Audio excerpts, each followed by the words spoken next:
Okay, ladies and gentlemen, if we can find our seats, silence our cell phones, and if the gentleman that just walked in can close the back door for me, I greatly appreciate it. We're about to get started.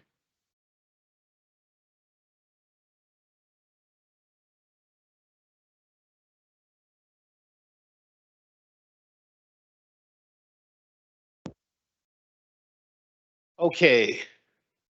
Good evening, everyone. We are on the record. Today is Wednesday, the 16th day of August in the year 2023. This is a regular meeting of the Jersey City Municipal Council. We had a scheduled 6 p.m. start. The clock on my cell phone is showing 6:07 p.m.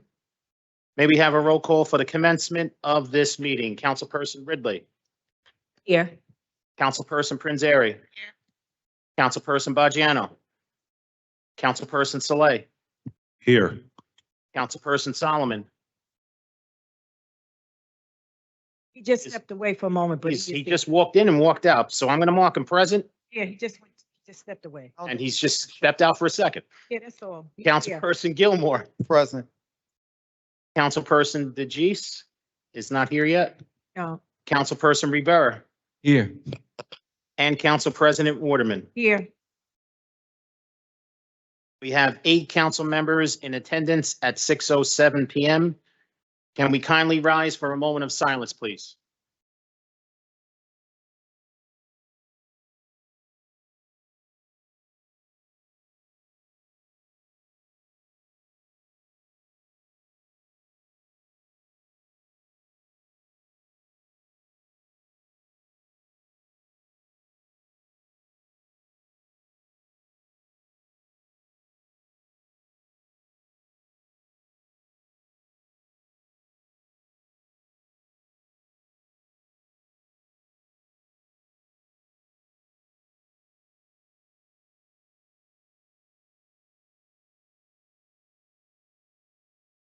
And I'm going to mark Councilperson DeGise present at 6:08 p.m.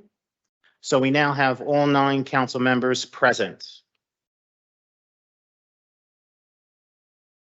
Okay, on behalf of Council President Waterman and the members of the Municipal Council, in accordance with the New Jersey Public Laws of 1975, Chapter 231, the Open Public Meetings Act, also known as the Sunshine Law, adequate notice of this meeting has been provided by the posting on the bulletin board of the first floor of City Hall, which is the annual notice, the schedule of meetings and caucuses of the Municipal Council for the calendar year 2023, and filed in the office of the City Clerk on Thursday, December 15th, 2022.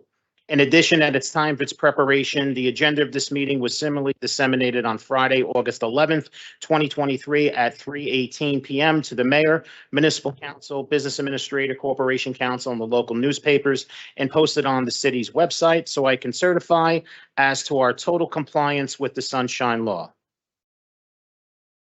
So members, before we get on to our regular order of business, I believe Councilperson Gilmore will be asking for a motion to defer to items 10.15 and 10.17. Is that correct? Could we do it after the first reading like we always do, or? You want to I do guess first reading? Okay, Yeah. we'll do the first readings first. You got it. Thank you. Sorry about that, Council President. On to our first reading ordinances. If you would allow me to read them to the record. Hmm. Item 3.1, City Ordinance 23-015 is a franchise ordinance of the Municipal Council of the City of Jersey City to vacate a portion of Morton Place located on the northwest of John F. Kennedy Boulevard in the City of Jersey City in the County of Hudson in the state of New Jersey. Item 3.2, City Ordinance 23-079 is a franchise ordinance granting permission to 335 Washington Realty LLC, its successors and assigns to make private improvements, including stairs, ramps, and a platform within the public right-of-way of Washington Street and the public right-of-way of Bay Street adjacent to Lot 1.02, Block 11611 on the official tax map of the City of Jersey City.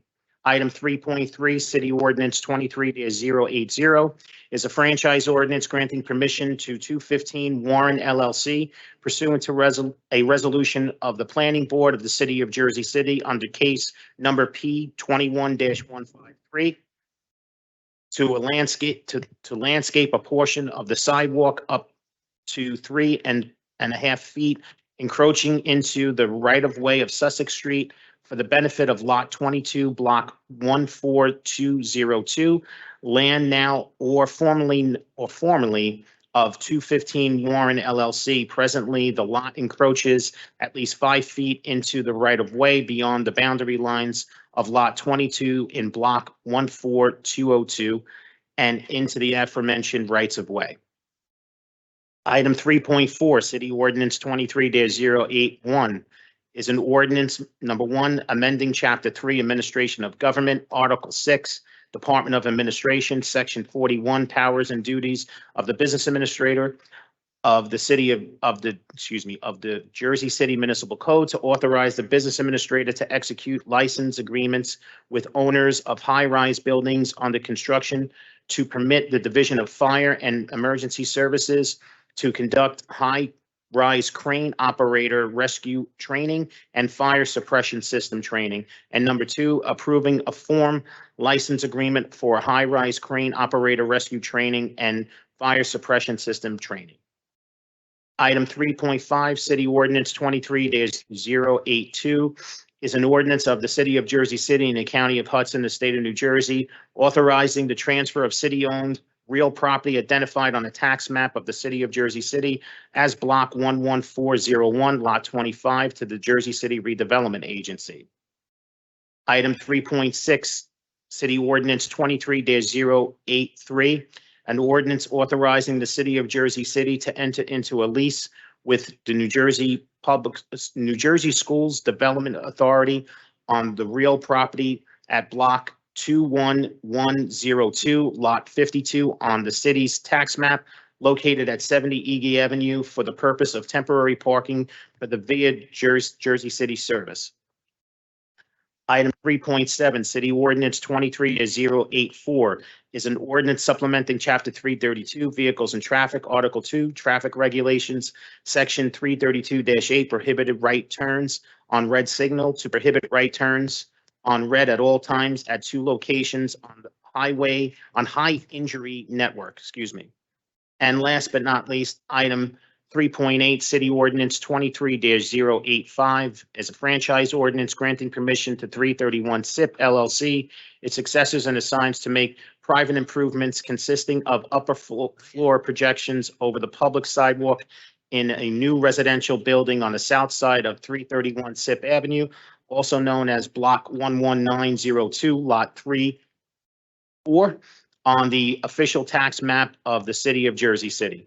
Council members, I'm going to be taking a vote on items 3.1 to Wait. 3.8. Yeah, Sean, Yep. I've been asked by people in the community that this 3.8 be carried because they don't understand it and they don't know how far out into the sidewalk it's going to go.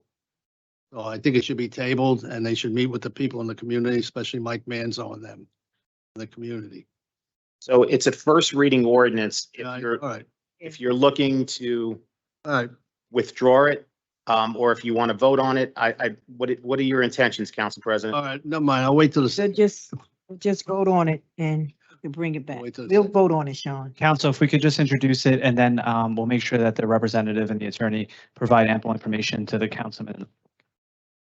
If it is in the supporting documents, but before second reading, we'll make sure it's cleared. Okay. So council members are going to be taking a vote on items 3.1 through 3.8 for introduction. Councilperson Ridley, Aye for introduction.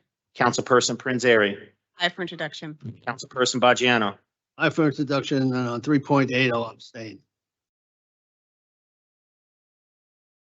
okay? Councilperson Saleh, Aye for introduction. Councilperson Solomon, Aye for introduction.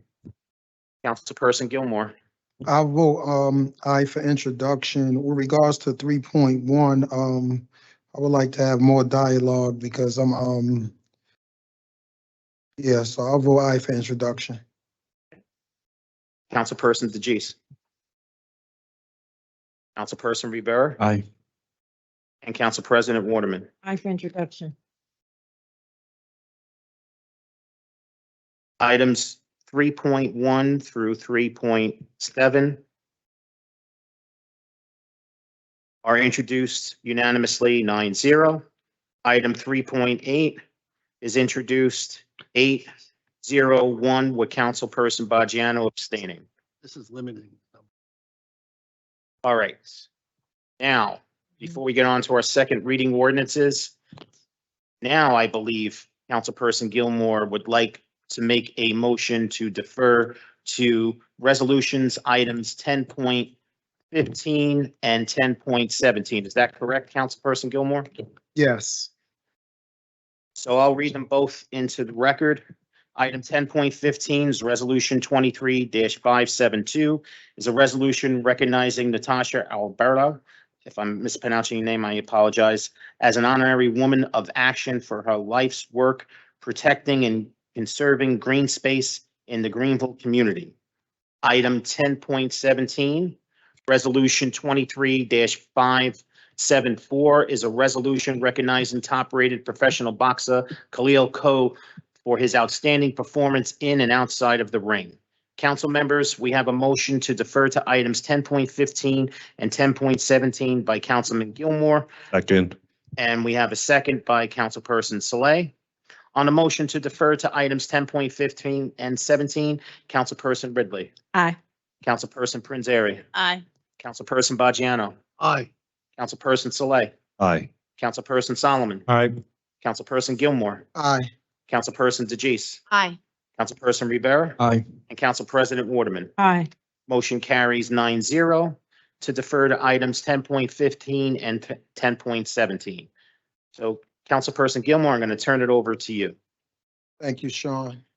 The first one I'll read is for Natasha. Whereas Natasha Arbelo was born on January 17th, 1987 at St. Mary's Hospital in Hoboken and spent her childhood between Puerto Rico and Union City. Whereas Natasha chose Jersey City as a home to settle down in 2017.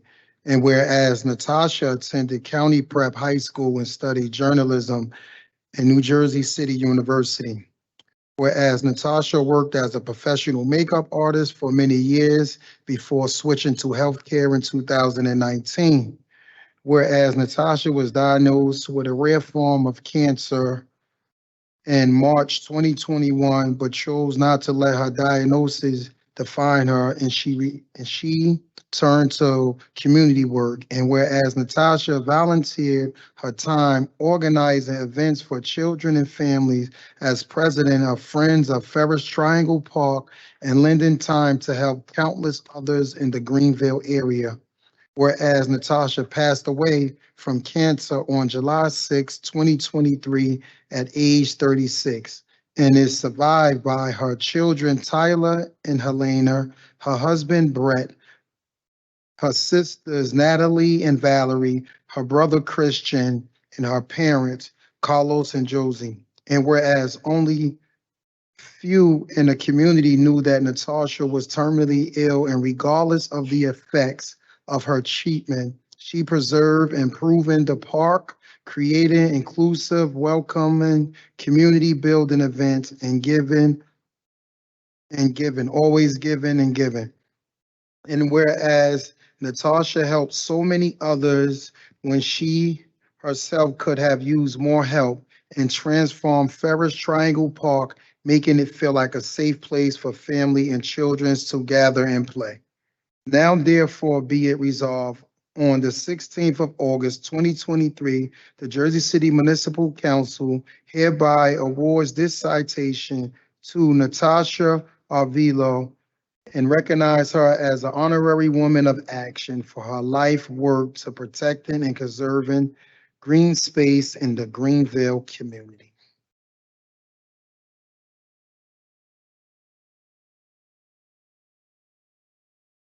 Vote. Vote first. Vote first? Okay. Vote first. Yeah. Yes. Okay, council members, I'm going to take a vote on Resolution 23-572. Councilperson Ridley, I definitely vote aye. And I just want to say that Natasha worked very diligently, literally until she left us, making sure that, the neighborhood that she lived in and cared for was better. And we appreciate that. And Brett and all of her family, thank you for lending her to us for the time that she was here. We appreciate all that she did, and she will not be forgotten. I vote aye. Thank you. Councilperson Prinzary.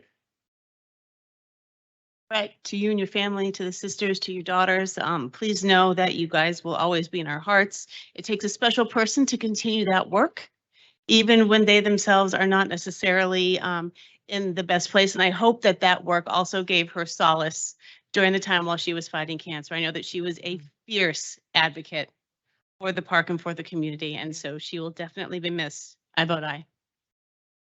Thank you. Councilperson Bajano. I vote aye. Councilperson Saleh. Natasha was a fierce advocate for her community, and she was a light in this world. And I couldn't even believe the struggle that she was fighting behind the scenes, because she always had a smile on her face, and she was literally a radiant presence that would make you feel so good about yourself, so welcome. I rarely ventured out of the Heights. It was like my first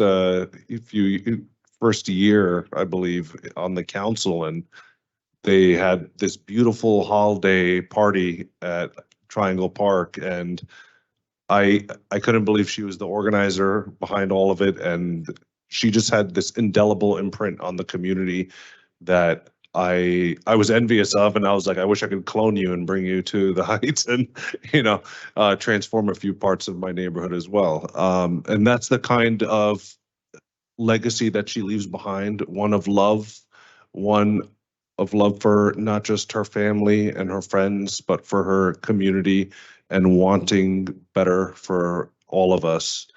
And I proudly vote aye, and I thank you and I thank her for all the hard work that she did, and she will not be forgotten. And that is, our mission, to continue her legacy. Thank you. Thank you. Councilperson Solomon. I proudly vote aye. Natasha was the best of Jersey City.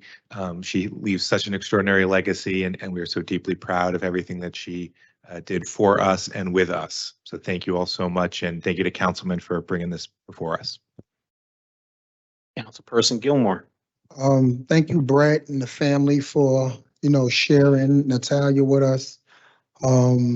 Very seldom do you see someone facing such severe conditions and continue to care for others. So she would definitely be remembered. She would not be forgotten. And we thank her and we love her for all of her community service. I probably vote aye. You. Councilperson DeGise. I vote aye. I was her high school history teacher, and I can say she was just as fierce as a teenager in high school as she was as an adult. I'm happy she never lost that spirit and hope that her friends and family continue that on. You. Councilperson Rivera. I mean, one of the best things that Natasha had was that she allowed us to feel her heartbeat. And, that engagement she had with the community was amazing. She'll never be forgotten. And thank you for lending her to us, and for us to feel that energy that she provided was amazing. I definitely vote aye. President Waterman. My condolences to the family. I know what it is to have lost. There is a void there, but you be confident in knowing that she affected so many people's lives. And so with that, I proudly vote aye. Resolution 23-572 is approved unanimously 9-0.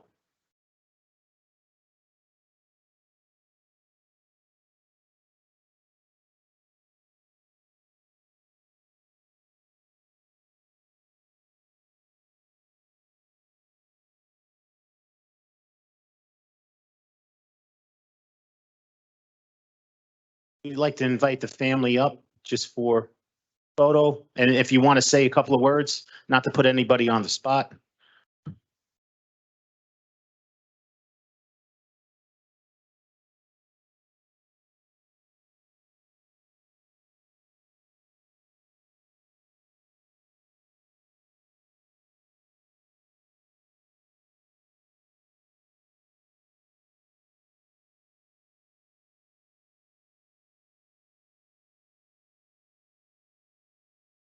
usually get better at like company Christmas party speeches and like stuff like this. But thank you very much for the kind words.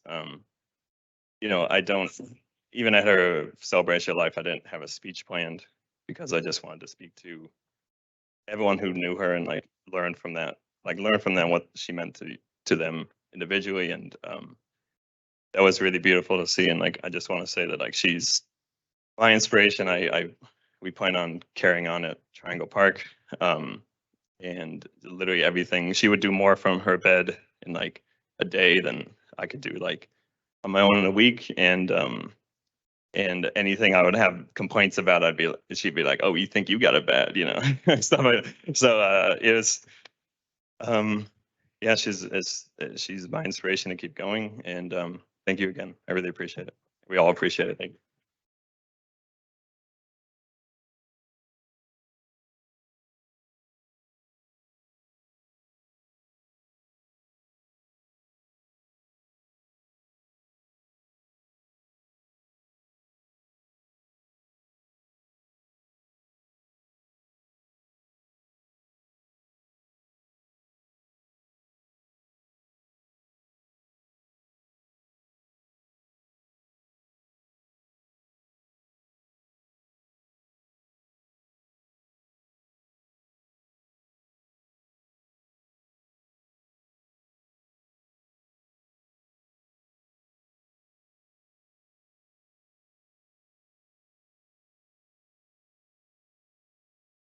Okay. Second one. Resolution awarded to Khalil Co.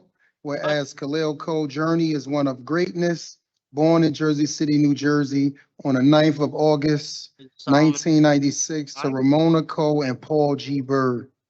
Whereas Khalil attended grammar school at PS 15 in Jersey City and played football for the Jersey City Police Athletic League before moving to Newark, New Jersey, and graduating from People's Prep. And whereas in 2014, Khalil began training under the tutelage of the late great heavyweight champion Jimmy the Cat Dupree, and began his amateur Olympic boxing career in 2015. Whereas Khalil won the Newark's mayor's belt in the same year, broke his hand, and came back to enter the New Jersey Diamond Gloves in 2017, successfully capturing the Elite 178 Diamond Glove Champion title. And whereas Khalil attended USA National Eastern Qualifier with less than 15 bouts of experience and became the 2017 USA Eastern Qualifier champion. And whereas in the same year, Khalil represented Team New Jersey in the US National in Salt Lake City, Utah, where he swept the 81 kilo elite male weight class and was crowned USA National Elite Male Champion. And whereas by the first round knockout of Cuban two-time Olympian gold medalist, four-time world champion Julio Cesar La Cruz and Chemistry Cup in Germany, Khalil earned the Stevenson Award for the best boxer of the tournament. And whereas with a unanimous decision against Germany in the duel of the Eastern qualifiers in Chattanooga on the 12th of October 2018, Khalil remained undefeated, 6-0 in the international competition for the year. And Khalil Co. has not lost in 7 bouts as a professional boxer, boasting a 6-0-1 record. Whereas in response to the significant role New Jersey amateur boxing has played in Khalil's success as a fighter and throughout his adulthood, Khalil Co. established King's Palace Boxing and Fitness Gym, a holistic approach to health and wellness. Whereas Khalil Co. also has a mission to combat obesity and bullying with Gym and Play to help foster and develop young minds. Now therefore be it resolved on the 16th of August, 2023, the Jersey City Municipal Council hereby awards this citation to Khalil Co for outstanding performance inside and outside of the ring.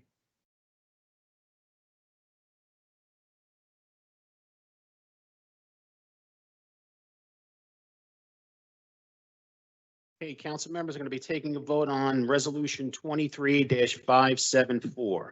Councilperson Ridley. I want to say congratulations on all that you've accomplished so far at a young age and early in your career. We know that you'll go on to do even greater things, and we wish you the best of luck. And we just want to take the time to acknowledge that a lot of greatness comes out of Jersey City. So with that, I vote aye. Councilperson Prince Area. Congratulations on your achievements. I vote aye. Councilperson Bajano. Congratulations on your achievement. I vote aye.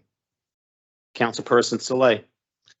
Congratulations, Khalil, on all your achievements. And if you could train me and the youth, I'd really appreciate it. That I vote aye. Councilperson Solomon. We got a council training team going. Khalil, congratulations. I love that it's an incredible personal achievement, but also a broader mission that you're bringing back to Jersey City and making lives better. So that is incredible work, and proudly vote aye. Councilperson Gilmore. I proudly vote aye. Khalil, thank you so much. You're such an inspiration to so many young kids at 15 on the South Side. You give them so much inspiration and so much hope. For them to see someone on a national platform that come from where they come from, that understand their struggle is a huge deal. And I just thank you so much for all that you do outside of boxing as it relates to giving back. So I proudly vote aye. Councilperson DeGise. Proudly vote aye as well. Congratulations on your achievements and thank you for everything you do. Councilperson Rivera. I mean, the fact that you engage with youth recreation and, you help set their goals and affirm their mindset, that's big, So you always have my support with that. I definitely vote aye. Council President Waterman. Congratulations. I vote aye. Resolution 23-574 is adopted, approved 9-0 unanimously. Congratulations.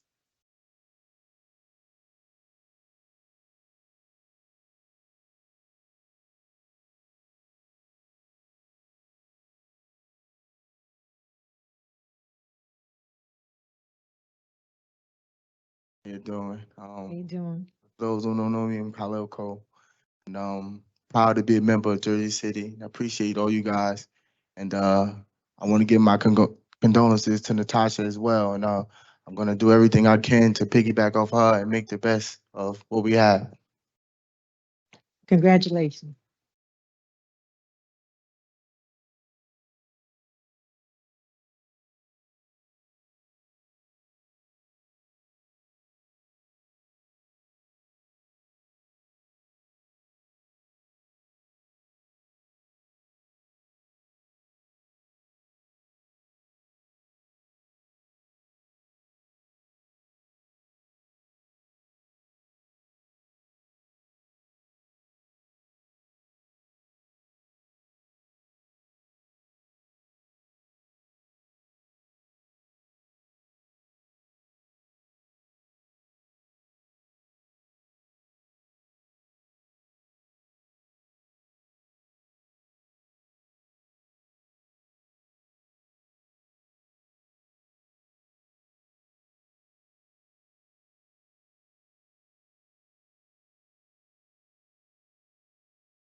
Okay, congratulations again.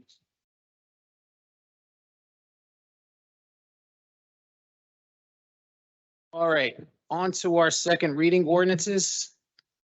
Item 4.1, City Ordinance 23-060 is an ordinance supplementing Chapter 332, Vehicles and Traffic, Article 2, Traffic Regulations, Section 332-8, prohibited right turns on red signal to prohibit right turns on red at all times at all approaches to the intersection of Caven Point Road and Chapel Avenue. Councilperson Ridley, I believe you would like to, as discussed at the caucus, you would like to make a motion to table ordinance 23-060 prior to the public hearing. Is that correct? Correct. Motion. Second. Councilperson Ridley made the motion to table City Ordinance 23-060 prior to the public hearing and seconded by Councilperson Saleh. On the motion to table City Ordinance 23-060 prior to the public hearing, Councilperson Ridley. Aye. Councilperson Prinzary. Councilperson Bajano. Councilperson Saleh. Aye. Councilperson Solomon. Aye. Councilperson Gilmore. Aye. Councilperson DeGise. Aye. Councilperson Rivera. Aye. And Council President Waterman. Motion carries 9-0 to table City Ordinance 23-060 prior to the public hearing.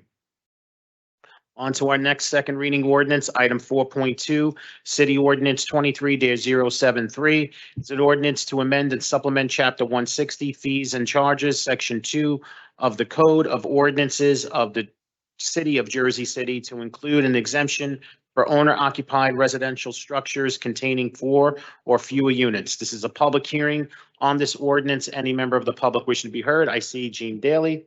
Give me 1 second. Ready to go. Good evening, council.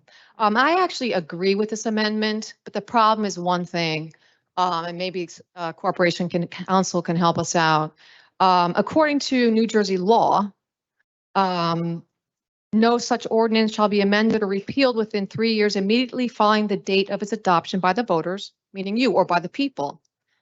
And the reason I state this is because as a council and as a local government, you just rush to pass things through without thinking them through. This all could have been a non-issue if you slow down the pace of what you do in order to comply with the state law. Legally, you cannot do this. Maybe Mr. Baker will disagree with me.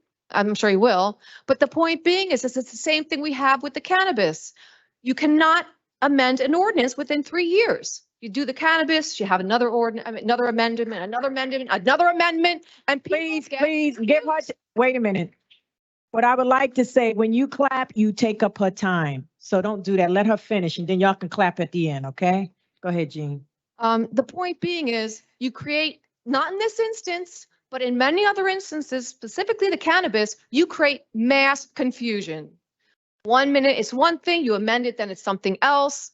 And then you go talk to somebody else and let's amend it again. You can't do this. This is why the city council has to think things out instead of getting them through and promising, well, we'll just amend it later. This is not the way a city council should function. I still have time, 1:18. Topic. Anyway, I see it. Yeah, I'm good. So she knows. Laverne. So I'm asking you all in the future, stop this behavior. Stop trying to rush things through and then throw in these amendments afterwards because legally you're not allowed to. Thank you. Thank you, Jean. Hey, this is still a public hearing on City Ordinance 23-073. Any member of the public wishing to be heard, please come up to the podium and state your name for the record. Motion. Motion to close the public hearing was made by Councilperson Saleh on City Ordinance 23-073. May I have a second? Second made by Councilperson Bajano. Just make sure your mics are on because it's hard to hear if they're not. It's on. On the motion to close the public hearing on City Ordinance 23-073, Councilperson Ridley. Aye. Councilperson Prinzary. Aye. Councilperson Bajano. Councilperson Saleh. Aye.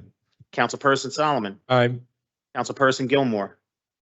Councilperson DeGise. Aye. Councilperson Rivera. Aye. And Council President Waterman. Aye.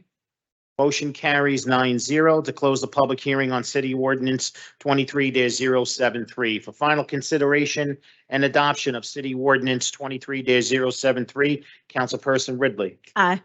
Councilperson Prinzary. Aye. Councilperson Bajano. Aye. Councilperson Saleh. Just want to say that we worked on not this particular ordinance, but the totality of this ordinance and other ordinances for over a year. And we got community support. We looked into the financials. Actually, Solomon's office looked into the financials. And we looked at what other areas are doing and 300 other municipalities that are doing this. And we tried to address concerns from the community. And this ordinance is allowing a waiver of a development fee for new constructions if the building is going to be owner occupied. And it's to incentivize people that are staying in Jersey City that they'll be able to rebuild and, you know, stay inside Jersey City. And that one of the gifts that Jersey City has, and is also a curse, is the development. And we want to get the development fee. It's 1.5% on new buildings, okay, and new constructions, and 300 other municipalities do this, and we weren't doing it for residential and non-residential combined. So now we'll be able to get the money, put it into the Affordable Housing Trust Fund. There was a lot of research done by nonprofit groups, by think tanks, everyone, and with that I vote aye, and I pass it to Councilman Solomon. Thank you. Councilperson Solomon. I vote aye. This memo was based off of a conversation with colleagues and feedback and amendments to make the ordinance better. And I think, just briefly, I'm not a lawyer, but Gene, I think the thing you're referencing is ordinances passed via initiative and referendum, not ones that are passed through the city council. So I vote aye. Councilperson Gilmore. Aye. Councilperson DeGise. Aye. Councilperson Rivera. Aye. And Council President Waterman. Aye. City Ordinance 23-073 is adopted unanimously 9-0. On to our next second reading ordinance, item 4.3, City Ordinance 23-074 is an ordinance amending Chapter 239 Parks and Recreation, authorizing the Director of Recreation to designate areas within parks for parking of vehicles used by holders of permits for farmers markets. This is a public hearing on this ordinance. Any member of the public wishing to be heard, please come up to the podium and state your name for the record. Abel. No. There's people, don't come. Was I supposed to run? No, you have the mic. And your name? Good evening, Diane Atwell. Okay. Go ahead, Diane. I'm the Vice President of the Hamilton Park Neighborhood Association. I'm also a longtime volunteer at the Farmers Market. In fact, our Farmers Market is ongoing right now, and I should be at it. But I thought it was important for you folks to hear from somebody who deals with this on a weekly basis. First, I would like to thank Councilman Solomon for his support on this and his continued support of the Hamilton Park neighborhood. The farmers market is a staple in our neighborhood and many other neighborhoods in the city. They are vibrant weekly events and not only a place to buy fresh produce and products, but also a place to express your views to the neighborhood association, make suggestions for movies in the park, vent your frustrations. It is also an opportunity for the HPNA to disseminate information such as what's going on at the public libraries and to talk about helicopter noise. The adaptive swing in Hamilton Park was born at the HPNA booth at the farmers market when Jillian, a resident, asked the simple question, why are there no adaptive swings in Hamilton Park? During COVID, it became a lifeline for residents seeking a safe way to buy produce. I was impressed by the city's effort to make the markets work. It wasn't easy for the HPNA and the volunteers, but we did it and it was a huge success. Since COVID, the police department began enforcing a rule that vehicles cannot park in the park. The decision meant that the HPNA had to use on-street parking for vendors. At one point, the farmers market took up over 1 block of on-street parking. This caused frustration by residents surrounding the park who use the on-street parking and who began wondering if the farmers market was worthwhile to the neighborhood. And I know this was echoed in other neighborhoods. This modification to the municipal code will help to ease the amount of on-street parking required by the HPNA and all the other farmers markets in Jersey City, and thus alleviate tensions with the park's immediate neighbors. It will also be one more step towards achieving a pre-COVID farmers market. I appreciate you taking this up, and I hope for unanimous approval. Thank you. Thank you. Thank you. This is still a public hearing. Your name, sir? Aaron Underwood. Aaron Underwood. I'm president of the Hamilton Park Neighborhood Association. And I just want to add a couple of points that Diane already made. One being the safety improvement that this change would make to allow the farmers market vehicles to travel into the park fewer times. So alleviating some of the issues with people using the park. And the second topic would just be to have a consistent process citywide so that everything is followed across the city in a consistent manner. And I appreciate your consideration. Thank you. Thank you.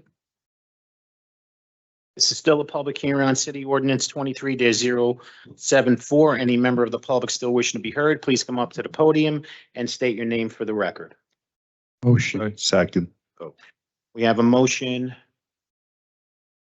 by Councilperson Rivera to close the public hearing on City Ordinance 23-074 and seconded by Councilperson Saleh. On the motion to close the public hearing on Ordinance 23-074, Councilperson Ridley. Aye. Councilperson Prinzary. Aye. Councilperson Baggiano. Aye. Councilperson Saleh. Aye. Councilperson Solomon. Aye. Councilperson Gilmore. Councilperson DeGise. Aye. Councilperson Rivera. Aye. And Council President Waterman. Aye. Motion carries 9-0 to close the public hearing on City Ordinance 23-074 for final consideration and adoption of City Ordinance 23-074. Councilperson Ridley. Aye. Councilperson Prinzary. Councilperson Baggiano. Aye. Councilperson Saleh. Just want to say, I'm a little befuddled why they would want to ban the vehicles for the farmers market from going into the parks. Because when we renovated Riverview Park, we literally made sure that there was enough space for access for the vehicles. So I vote aye, and thank you, Solomon. Councilperson Solomon. Thanks to the HPNA and Van Vorst Park who brought this issue to our attention, and then Director McLaughlin and the Law Department, we all worked together just to make this amendment. You know, the code said what the code said, so they were interpreting what was on the books. So we got to change the books, but it makes sense. It's safer. It'll be easier for our farmers markets. So I vote aye. Councilperson Gilmore. Aye. Councilperson DeGise. Councilperson Rivera. Aye. Council President Waterman. Aye. City Ordinance 23-074 is adopted unanimously 9-0. On to our next second reading ordinance, item 4.4, City Ordinance 23-075 is an ordinance supplementing Chapter 332, Vehicles and Traffic, Article 3, Parking, Standing, and Stopping, amending Section 332-31, parking restrictions for street cleaning purposes on North Street between Tunnelly Avenue and Terrence Avenue, and amending Ordinance 23-059. This is a public hearing on this ordinance. Any member of the public wishing to be heard, please come up to the podium and state your name for the record. Motion. Motion to close the public hearing on City Ordinance 23-075 was made by Councilperson Saleh. May I have a second? Second. Second by Councilperson Rivera. On the motion to close the public hearing on City Ordinance 23-075, Councilperson Ridley. Aye. Councilperson Prinzary. Aye. Councilperson Baggiano. Aye. Councilperson Saleh. Aye. Councilperson Solomon. Aye. Councilperson Gilmore. Aye. Councilperson DeGise. Aye. Councilperson Rivera. Aye. And Council President Waterman. Aye. Motion carries 9-0 to close the public hearing on City Ordinance 23-075. For final consideration and adoption of City Ordinance 23-075, Councilperson Ridley. Aye. Councilperson Prinzary. Councilperson Baggiano. Aye. Councilperson Saleh. Aye. Councilperson Solomon. Aye. Councilperson Gilmore. Aye. Councilperson DeGise. Aye. Councilperson Rivera. Aye. And Council President Waterman. Aye. City Ordinance 23-075 is adopted unanimously 9-0. Onto our next second reading ordinance, item 4.5, City Ordinance 23-077 is an ordinance amending Chapter 84, Alcoholic Beverages and Cannabis to amend regulation of cannabis establishments and cannabis distributors. Now, Sean, I know the council had conversation with this one here. I guess we want to bring it back if possible because we still want more conversation. The BA would like to just address the council. Thank you. So in conversation with the council, 4.5 and 4.6, as they're connected, there's some further amendments that the council wishes to proceed on, and the administration is going to work with the council to reconcile those with the law department. So we will carry both items to the next meeting. Okay, council members, with that being said, so we can make a compound motion to carry ordinances. Just give me a second just to write it. To carry ordinances 23-077 and 23-078 to the September 7th.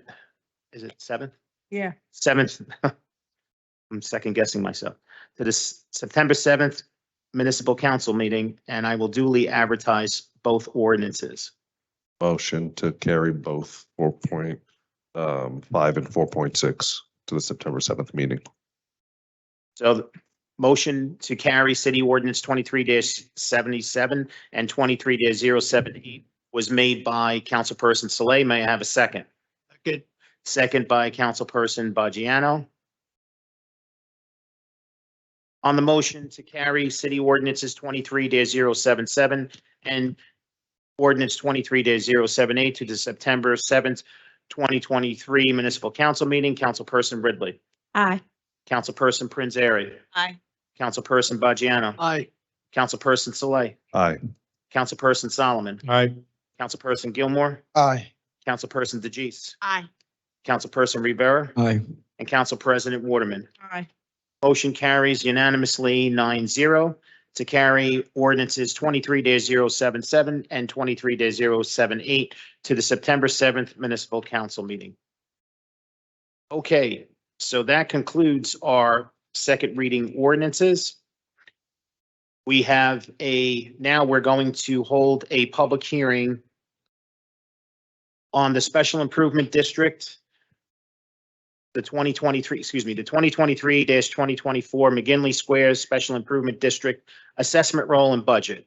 So this is a public hearing on the 2023-2024 McGinley Square Special Improvement District Assessment Roll and Budget. Any member of the public wishing to be heard, please come up to the podium and state your name for the record.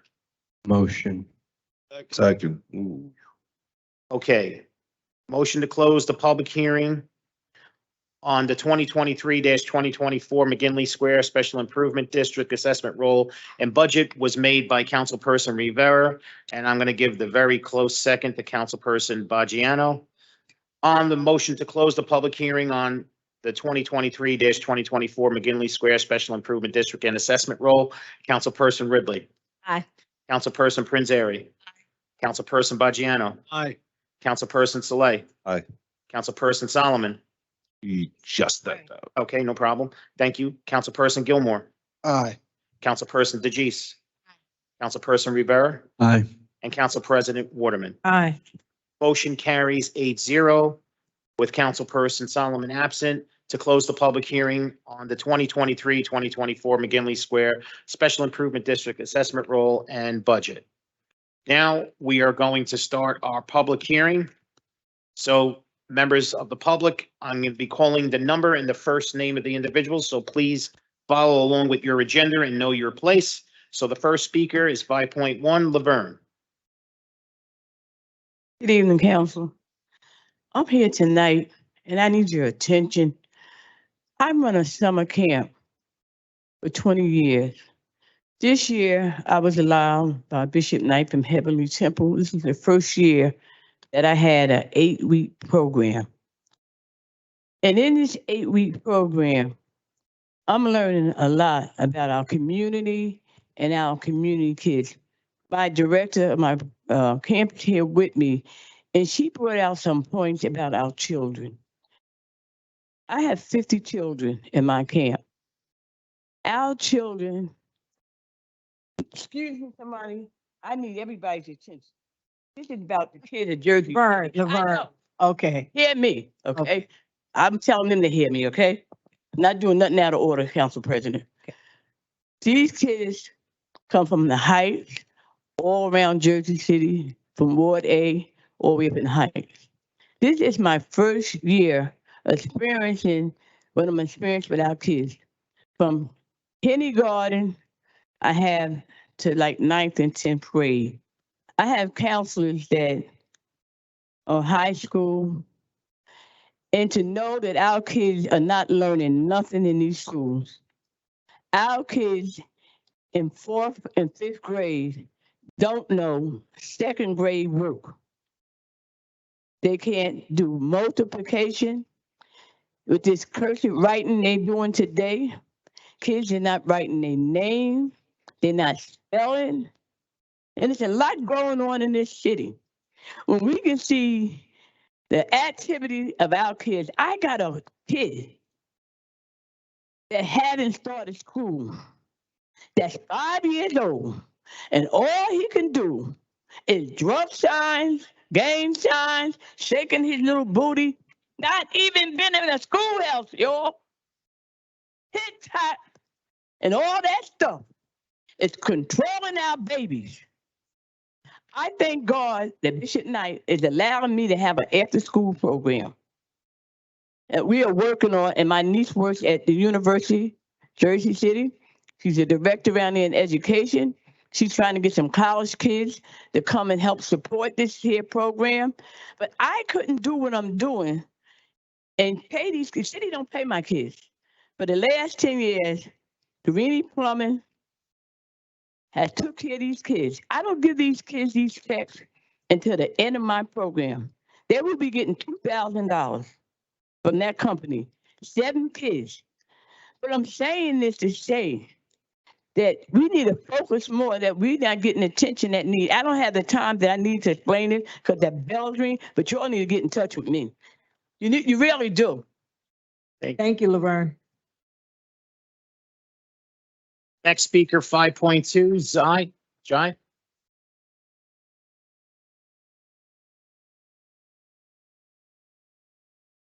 Hey, how you guys doing? First off, thanks to the audience. Here to talk a little bit about the wrongful towing that occurred during a bike event this past June. So I just parked right on the street next to this building in a diagonal spots. Car was towed the very next morning where there were no signs on or around my parking spots. I even have pictures. In fact, I even sent them to Councilman Solomon's office. So really my question is, how can you tow cars when there weren't, significant or appropriate signage up, right? What's the official policy on that? Now I've reached out to the parking department, haven't heard a peep, right? So I'm just wondering, is there a policy on it? And frankly, does the department follow it, right? Along with that, I've incurred a ton of fees, right? Number one, the parking ticket, towing costs, Uber costs, because I had plans the following day, right? All this incurred because of wrongful towing through no fault of my own. Again, I have pictures. I go on to appeal the ticket, just happened actually. The judge said he will waive the parking ticket as a courtesy, but he said the towing was justified. To then which I ask, right, why? Why is it justified? Like, what's the policy on it? He said he doesn't know. Okay, so then I ask again, why is it justified? He said, oh, because the bike event is a well-known event. To then which I ask, how do you ensure all residents and visitors know about this event? He says he doesn't know, right? And then I ask again, then how can 30 cars be towed that night or that morning, right? How well known is the event really? Again, I just want to bring this up here is that, is this how the court should rule? Based on somebody's opinion? Can I ask you a question? Yes, please. Who is the judge's name? I requested a transcript I didn't catch his name. But I can certainly forward that information. When you get that name, if you can send that name of the judge, but it's usually 3 days. Those signs are up 3 consecutive days. There were 0 signs. I mean, so that's why I said, who's the judge, so that you can let them know that, whatever. I mean, I don't know. I didn't know that it was already ruled. So, but. I mean, it would fall on deaf ears anyway, right? Like, he seemed to have made up his mind. Anyway, again, I just want to be made whole, right? I incurred a bunch of costs, but beyond just the towing. And that's why I come here, right? Just to talk to this audience about it. And then also the concerning thing regarding the court, want to bring that about. And then really my last question is to Councilman Solomon, like any findings from that and anything that your office can help with? So we've gotten some information. We'll update you. The last piece, which I think you've been on the emails, is we're for the cars. There were 1 or 2 cars that were damaged in the towing. We're figuring out exactly which company towed them and then understanding their reimbursement policy. But we should, by the end of this week, we should have a full update for you. And then I'll send you the judge's name as well. Yeah, that'd be perfect. Thank you. Thank you so much. Thank you. Okay, next speaker, Tina Nall. Tina, 5.3.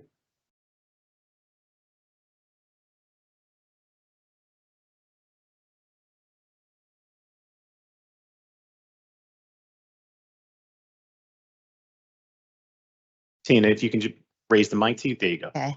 Thank Hey, you. guys, I just want to say thank you all, guys, for who inboxed me and reached back to me about the community. So I know I be getting on Education to get more nerve because, I'm with him. That's my road dog. But I really wanted to come because like 3 weeks ago, my car had just got shot up on the block.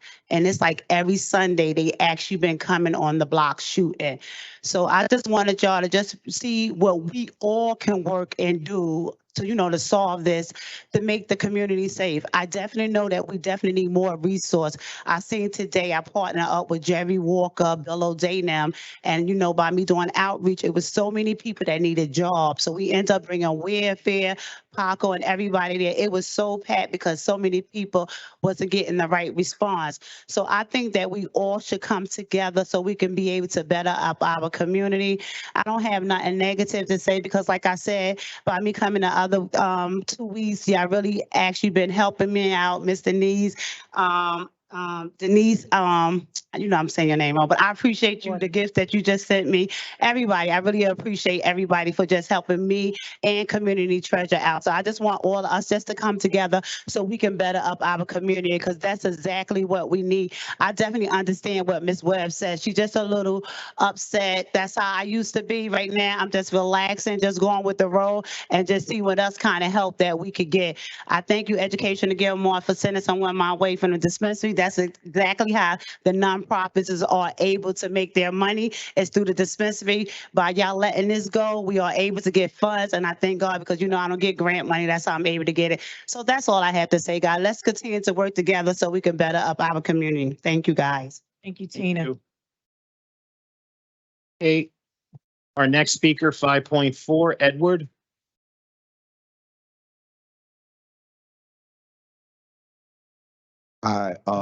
I do think we all do need to come together because we are a community as one, but I have a lot to say about our community and what I think, or, the dissatisfaction I feel like in the direction that this body is moving. The last time I came here last month, half of this body was here, half of the body was present, everyone else was absent. I had read on Twitter then that this body is committed to spending more than a lump sum on cameras for the most hardest hit crime areas in our city. And I just wanted to voice my opinion and say that that would be like a misuse of funds. We need more creative ways and more progressive ways to handle our public safety issues in our city. And you can give me a call if you want. We can discuss it or email. And I just want to say that this city's presence, I don't see you really much at all in different areas. I just would like to see more commitment from you all on the south side of the city, for instance, where gun violence is most prevalent. Like Tina said, communities are really hard hit. It costs so much to live here. And it's like, this body is always in business and contracting with developers who build and outprice us. And it's not okay, and it's also wrong. And so I want to make sure I say that on the record. Also, too, a couple of years ago, as far as re-entry goes, because we're talking about public safety in the hardest hit areas with crime, there's a population on the south side, if you will, wards F and A that are being underserved. A few years ago, Martin's Place was open, and that was supposed to be a model for the nation and the city with re-entry services, and it's gone to hell. It's shut down. There's nothing happening, and there's like, although there's a re-entry office in Journal Square, if you will, there's none in our area. That is like, I can see the same pattern happening like with the LGBTQ community. There's no real response for those of us who identify we're hardest hit with STDs and just knowledge of, like who we are and protection as a marginalized and ostracized group. And there's other examples of that too, where you fail us as a community, especially on my side of town. So I'll have to come back and get on record and discuss more with you about how you should change the direction in which we're all going. And thank you. Thank you. Next speaker, 5.5, Cornelius.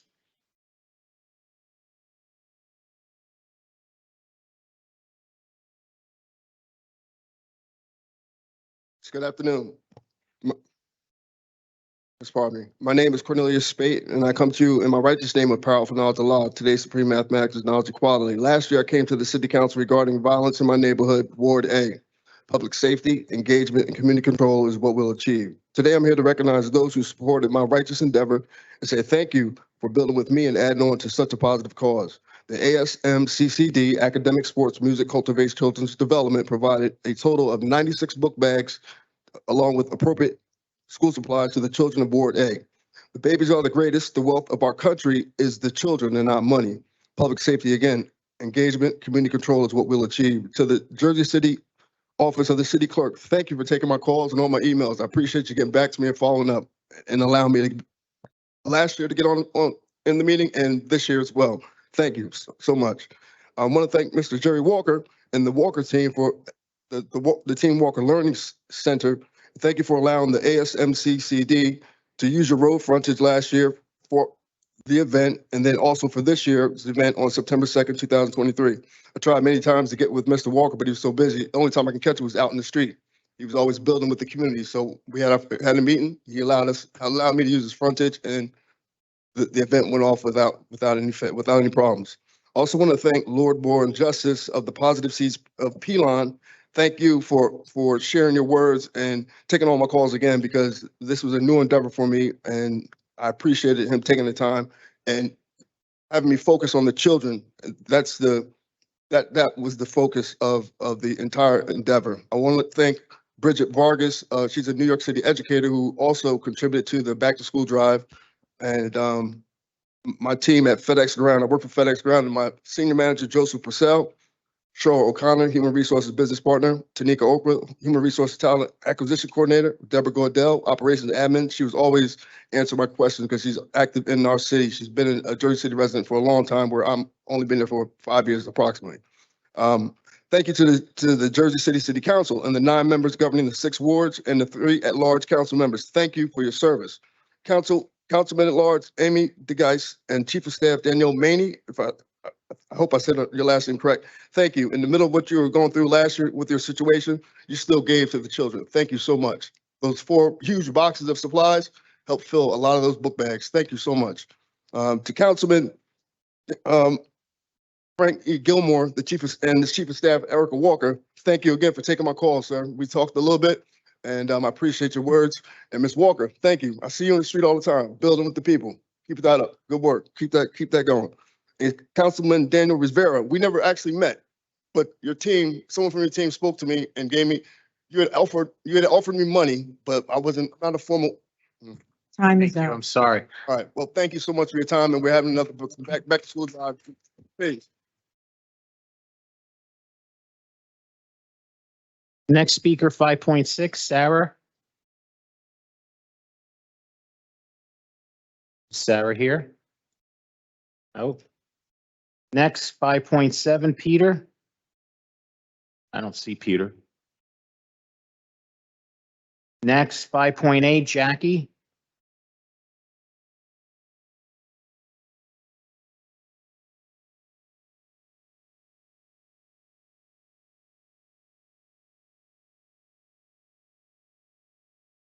Jackie? Okay. Good evening, council members. My name is Jackie Cox, and this is my son, Henry. I also have two 8-year-old sons who will start second grade next month at PS 16. I'm here tonight in support of agenda item number 1023 and ask you to renew the agreement between Jersey City and the Jersey City Public Schools to grant the school exclusive use of the southwest corner of Paulus Hook Park during school hours. I ask this first and foremost for the safety of my own children, Henry's brothers, but I also ask it for the safety of the 700 children who attend PS 16 and the annex. These children are relying on you, our leaders, to put the appropriate measures into place to keep them safe. The renewal of this agreement for the 2023-24 school year is an appropriate measure. We're all well aware of the safety concerns students, teachers, parents, and school staff have to deal with in today's world. I refuse to have this become a if we only situation. You have the power to protect these kids. Please use it by advancing this issue tonight and voting in support of agenda item 1023. Thank you. Thank you. Next speaker, 5.9, Liz.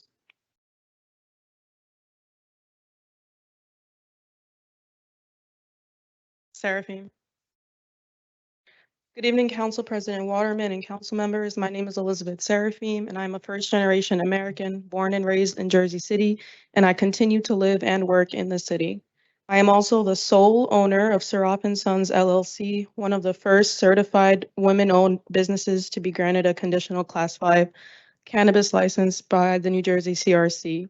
On April 10th, 2023, my application also received unanimous support from the Jersey City Cannabis Control Board. As a minority female owner with no business partners, this was no small feat. I experienced many challenges when trying to secure property for my business. When I finally secured property at 784 Garfield on the border of Ward F and Ward A, both of which, as the council is aware, have been disproportionately impacted by the state's past cannabis laws, I dove immediately into completing everything necessary to submit an application to the CCB. And I met with local business partners and officials to garner local support, including Councilwoman Ridley and Councilman Gilmore. I shared with them my story of growing up in Section 8 housing, relying on food stamps, attending Jersey City public schools, graduating from McNair, and eventually graduating from Rutgers. And I also shared with sincerity that my experiences being born and raised in the city laid the foundation for my desire to open and operate a business in Ward F. The board members expressed unanimous approval, and Vice Chair Kapowitz stated that my application hits all the marks and expressed that it should quote unquote be overwhelmingly approved. I dove right into the next phase of the process, only to learn shortly after that the moratorium was placed into effect and all approvals were placed on hold. Meanwhile, I continued to make lease payments on a non-revenue producing and vacant property. I'm here respectfully to ask the council to consider Seraph & Sons for the first resolution of support to be issued when the moratorium is lifted. As a native of this city and a small business owner and a minority and a woman, I believe I've done everything that both the state and the city have asked me to do. Yet due to the moratorium, my company, its finances, and candidly, my livelihood hang in the balance. It's my understanding that the moratorium was, at least in part, a desire to ensure Jersey City upholds its promises to social equity and entrepreneurial opportunity. And as noble as these goals are, the moratorium has ironically made the licensing process more challenging for an applicant like me. Respectfully, this is not protecting my business, it's jeopardizing it and everything I've worked for. I also ask that the council consider the timing of CCB approvals when determining the order that it prioritizes and approves applications. As you know, the pending ordinance, which among other things amends Chapter 84, recommends applicants with 50% or more ownership by women, minority-owned businesses. And I am both, and I am ready. Thank you. Thank you. Thank you. Seth? Sean? Before you go Yes. to the next speaker, Liz, I sent you an email. It was late today. You were already here, but check your email, and if that information is wrong, let me know. Okay, the next speaker is a duplicate of speaker number 5.3, so we're going to go on to 5.11. Michael? Good evening, Council. I'm Mike Ehrman. I'm representing tonight the Journal Square Community Association, which represents the Journal Square area, a large part of Ward C, not all of it, and more specifically an area called the Journal Square 2060 redevelopment area. I want to do several things tonight. I want to tell you, first of all, I'm the first of a number of speakers you will hear over the next 6-8 weeks as Journal Square moves to do something about a severe problem we have in our area, which is the lack of affordable housing in an area in which it is losing the affordable housing that it currently has. The first message I want to give you tonight is that the Journal Square Association does an annual survey of its members and other people in the neighborhood. They just concluded the survey for this year, and nearly 60% of the survey respondents made affordable housing the top issue in the neighborhood. The second thing I want to do tonight is just read you a few statistics, not very many, but a few that are pretty dramatic. The first one is the IZO is supposed to help all neighborhoods. The IZO has only had 2 applicants in all of Journal Square since IZO 1 and IZO 2 were adopted.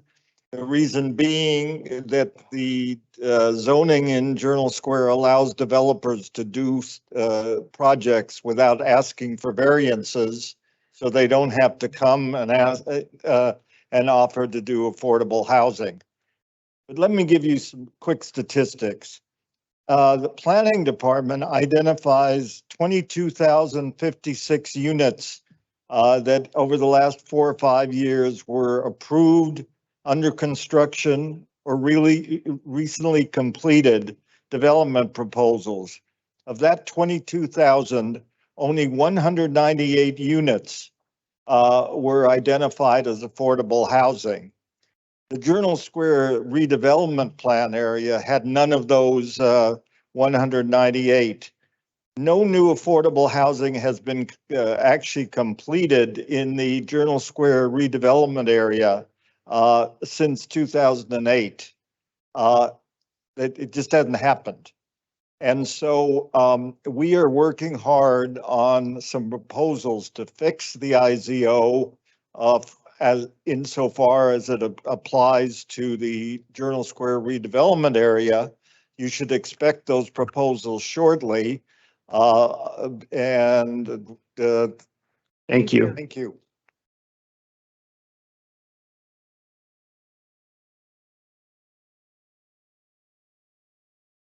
Next, 5.12, Frank. Hello, Council. I came last year in October, November, December, and this year in January. And I told you guys 21-053, the 600 rule that you guys approved July 21st, 2021. I explained to you that this was your ruling. Now you guys, a couple of times didn't take heed and voted on someone less than 600 feet. No business would open a business if you knew someone across the street would take part of your market share. So the CCB now is enforcing that 600 rule. I was there on Monday. If you're less than 600 feet, the CCB is saying that you can't open. So now, like I said, now that's what actually they're doing now. And then the state has made it easier for MSOs. For all you that don't know, the MSOs now could purchase any minority 35% of 7 cannabis establishments. So if they were on West Side and they want to get 7 minorities, the state has made it easy for the MSOs to purchase. That's considered a chain. If I got 35% of 7 now. So this was passed 2 weeks ago. So now for the small business owners, it's going to kill us. Because now the MSOs who have all the money, all the cultivating, all the manufacturers now can get 35% of 7 different cannabis establishments. So this is why I told you about the 600 rule, because now someone can't afford it. And this isn't for everyone. Everything ain't for everyone. If the MSO says, you know, I want to open these 7, it's a chain. They got 7 in the same area. So I guess you didn't realize that, but it was passed with no fanfare 2 weeks ago. So now what that says is the MSOs could come in and say, you know, we want to take Central Avenue. Because that's what happens. Because they are the vendors, the manufacturers, and the cultivators. So this is why I was telling you, because I knew this was going to happen. And I sent to all you council people last year this same ruling. Each one of your aides, the city of Peter Baker, and now you're changing the rules for the people that come in late. The body approved this again, like I said, in July 21, 2021. So what that's saying is the police also say it's a public safety if you have a cluttered amount of dispensaries next to it. The police have said that it's a public safety and will be dangerous to the community because you have multiple dispensaries in one area. Thank you. Thank you.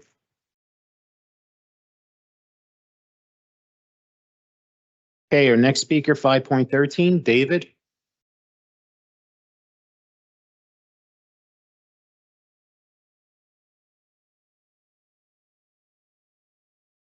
Good evening. Good evening. I'm just going to piggyback off a couple of things that Frank mentioned. And I'm really going to try to just give my opinion. Usually my motto in business is to go along and get along. But I think we really need to clarify this, the ordinance on this when it relates to cannabis. So, you know, many of us, me being included, when this thing first was introduced 2 years ago, prior to that, I did my due diligence to find out what the rules were going to be. I attended seminars, and there were a couple of things that I took away that anyone that's having trouble in opening should have did the same thing if you're really serious about getting into this business. One of them was nothing is guaranteed. It's a business. There are risks associated with it. You cannot depend on the rules to change in order, because you didn't do your due diligence to make sure that you followed the ordinance that was in place at the time. And the people that did it, I feel really is, now looking at it, was a dumb idea. We all should have just waited. We would have saved tens of thousands of dollars by paying lawyers, looking for, you know, the right location, making sure that it was 1,000 feet away from a school. It was 600 feet. And at that time, 2 years ago, you didn't even know what dispensaries were open. Now the people that are Johnny come lately entrepreneur comes into this and we change the rules for them.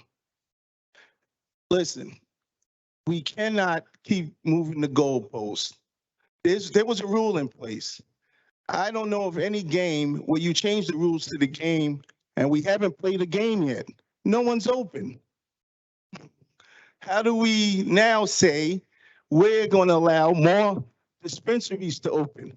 I'm going to tell you, I grew up in Jersey City all my life. I know a lot of people. There's not one of your constituents that's asking for more dispensaries. So why are we doing it? I kind of feel that there's somebody who has an agenda here who feels that they were locked out, and we're catering to that. It's going to kill the people that did the right thing initially. They did the due diligence to find the right place, follow the rules, follow the ordinance to the letter, obtain the necessary approvals. There's no need to change the rules. I'm sorry for anyone that invested late, but that's the risk you took. And I think before we change anything, we should open the people that did it the right way. We could always readdress this. Thank you. Thank you. Thank you.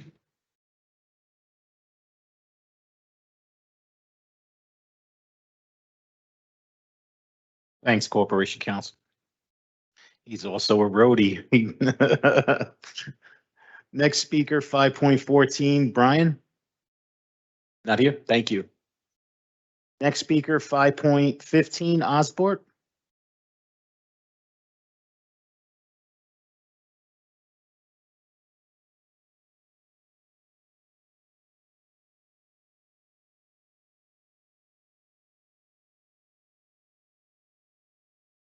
I get a corporation counsel to fix my mic. All right, seriously. Good evening, Madam President and all members of the City Council. My name is Osbert Orduña, and I am a service-disabled veteran and the CEO of the Cannabis Place 420 Corp. I am also a cannabis advocate and serve on several national organizations, including the National Hispanic Cannabis Council, Service-Disabled Veterans and Cannabis Association, and the National Cannabis Industry Association's State Regulations Committee. Tonight, I am here utilizing this national level knowledge to ask each of you council members to pay close attention to ordinance 23077 and 23078. During this week's caucus meeting, members of the City Legal Department, Corporation Counsel, used the term holistic to describe how the planning board and the city would decide how and where to grant approvals and municipal resolutions of support for future cannabis businesses. Holistic is a term from the college admissions process, which we have seen disadvantages persons from Black, brown, and poor white communities. The term holistic does not even exist in municipal land use law, so how can we base our approval process on a word that doesn't exist? Under the current version of the approval process, once a business completed all of the steps in the current ordinance, you were supposed to receive a pin in the map and a 600-foot buffer was location. Instead, what we saw was the planning board make up additional barriers and hurdles, the so-called pulling of permits as the final step in their planning board process. This made-up step doesn't exist anywhere in the ordinance. Again, the moving of the goalposts. I do not trust them, the planning board, to be able to take a quote-unquote holistic approach, as they have demonstrated that they couldn't even follow what was clearly written in black and white. The existing ordinance was clear and fair with regard to the 600-foot rule regarding the distance between cannabis businesses. Had the existing ordinance actually been followed, and if the pin in the map was respected, we wouldn't be here tonight. Councilman Borgiano, you made a great point on Monday. The taxpayers of this city, including us, pay for the funds that are used to pay for the attorneys of these various boards. Wouldn't it be nice if we just stuck to what was in the ordinance instead of allowing individuals in these positions to make things up that ultimately hurt the city and waste city resources on litigation? Council members, do your due diligence. Do not allow companies that have sold to kids or violated regulations in other states to come to Jersey City. Look into who the companies are listing on their social equity plans. How can one entity partner with hundreds of cannabis businesses? Let's make sure that the funds will actually make it to Jersey City. We will be bringing 35 cannabis careers to Jersey City, union careers with hiring priorities for Jersey City residents who are justice involved, disabled, children of the incarcerated, veterans, and service-disabled veterans. The ignoring of the 600-foot rule by ordinance 2377 and 2378 will hurt the city, will put 35 union careers in jeopardy, and will hurt Jersey City by creating unemployment and blighted properties. I ask you, thank you. Is this the legacy that you want for Jersey City? Do the right thing and keep the 600-foot rule in. Thank you. 5.16, Stephen. Good evening, everybody. My name is Stephen Joseph. I'm an attorney. I represent Chilltown Dispensary, which is on the agenda tonight, 10.75. Chilltown is a minority business enterprise whose owners include a totally disabled veteran. Chilltown obtained CCB approval in November of 2022, and they have been working diligently on their approvals long before that. In April of 2023, they obtained planning board approval I'm here tonight just to ask you to approve resolution 23-632. It's been a long road for these guys. Thank you. Thank you. Thank you. Next speaker, 5.17, Jared.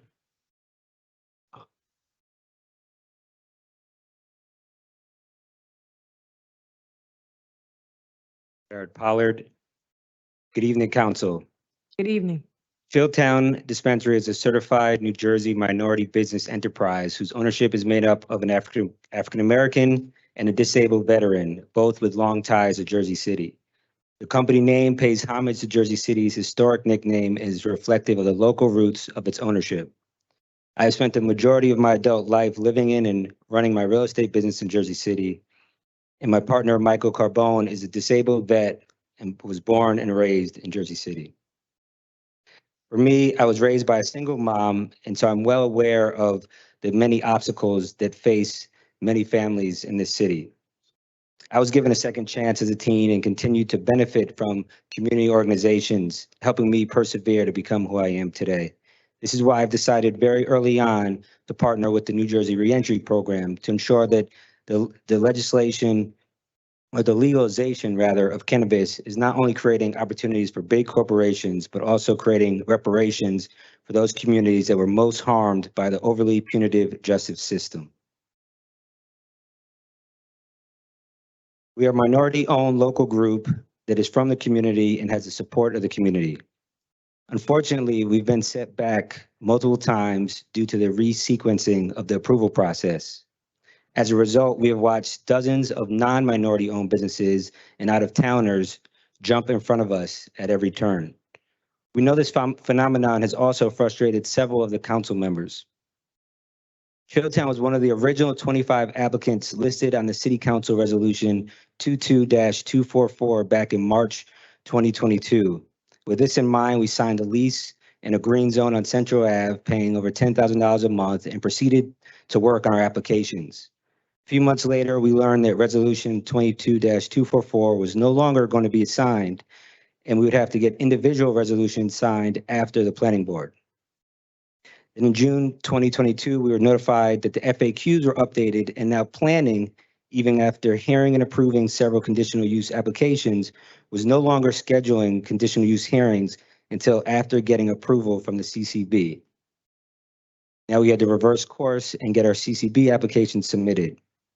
In August 2022, the process changed again to allow applicants to go to the City Council for their local resolution after receiving CCB approval.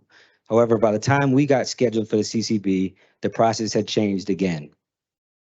Several applications received resolutions from the council without planning board approval, so these applications effectively jumped in front of us once again. It seemed like we were always on the wrong side of the process changes. We have spent hundreds of thousands of dollars on rents, architects, attorneys, and application fees just to be qualified to get to this meeting today. Now that we are finally here, I just simply ask that the council consider our journey. Thank you, sir. Thank you.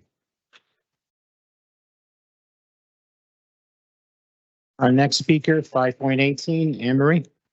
Anne Marie Nazaro, thank you for this opportunity again tonight. I'm on the Committee for Public Health and Public Safety of Jersey City Together, and I'm a member of Our Lady of Sorrows Parish on Ocean and Claremont Avenues. I am here tonight with a simple question, a follow-up to what we were talking about on July 12th and many, many months before that. There's a resolution that you unanimously passed when 8 of you were present in April 2022, number 22-333. It concerns sending out, protecting our community by sending out behavioral health and outreach workers with police or in lieu of police when there is a mental health situation, a person who has a mental health crisis, or a substance use crisis. We have learned across this nation that these individuals are treatable, not jailable, and they certainly don't deserve to be shot by police. We would much rather see Jersey City step up to the plate the way Newark, Bayonne, Union County cities, Camden County cities across our state through the Attorney General's initiatives, many municipalities are doing this initiative to have behavioral health and outreach workers assist police or go out instead of police in those situations I mentioned. I am so proud to have been born in Jersey City, to go to my parish on Ocean and Claremont Avenues and work with the active people in that parish and the active citizens of Jersey City in Jersey City together. I need you to help me sustain my pride by getting this done. You can't pass something in 2022 April. That's the beginning of that year. We're coming up on more than halfway through, 8 months through this year. Why can't we do this? Last month, you charged the finance department, the Office of Management and Budget representatives who participated in the July meeting, you charged them with, you actually said to them, show us the money. Where is that money that we put behind this resolution? Did you get that answer?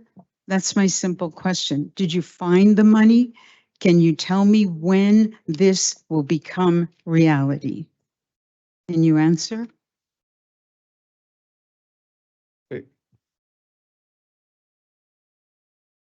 Jay, get her information so I can get her the information, okay?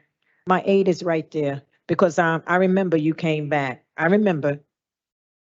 That's right. We did. You can briefly. Yeah, Council, if I could just provide a quick update. The funds are available in the proposed budget that we're voting on tonight. And we do have a RFP committee ready. So if the council passes the budget tonight, we could send the RFP out tomorrow. Still give me Yes. name and numbers. Right, because I know you want to follow through with this. Because I know we want to keep talking. Correct. Want to keep talking. I agree. This is important. Okay. Our next speaker, 5.19, Alexandria.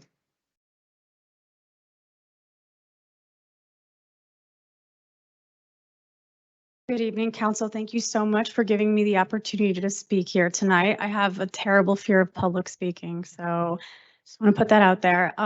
First off, I want to say that Liz, you spoke beautifully about minority Jersey City residents that have undertaken this enormous journey of, cannabis opening up in Jersey City.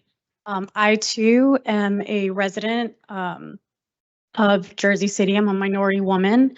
I started this journey about 3 years ago when I approached my councilman, Councilman Saleh, about the process, what I needed to wait for, the ordinance that was coming out. I've also been in the cannabis industry, in the regulated industry for about 3 years. I worked at a medical dispensary to learn my craft.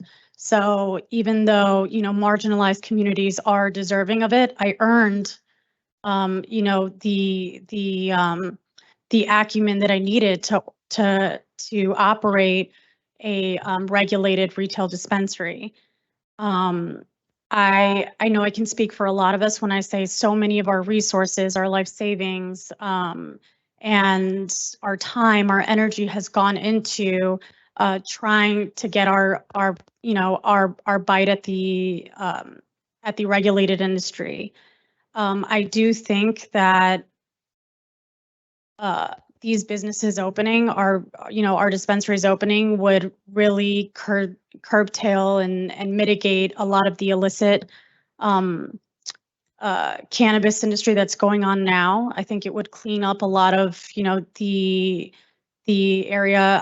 I've met with President Waterman. I've met with Councilman Bogiano, who was lovely, and Councilman Saleh. And I also wrote letters to everyone about the moratorium. I don't know if everyone received it, but I did write a letter to everyone and their aides. And I've just, would love for you to vote yes on the resolution tonight. I've been going at this for 3 years. I'm from the industry, from the regulated industry. I'm a minority woman. I'm 95% owner of my business. And I'd love to, have your support so we can, get this industry open, so we can get that excise tax and, really open the industry. And I just want to thank you for listening to me tonight and putting up with my fear of public speaking. So Thank you. thank you so much. Appreciate you.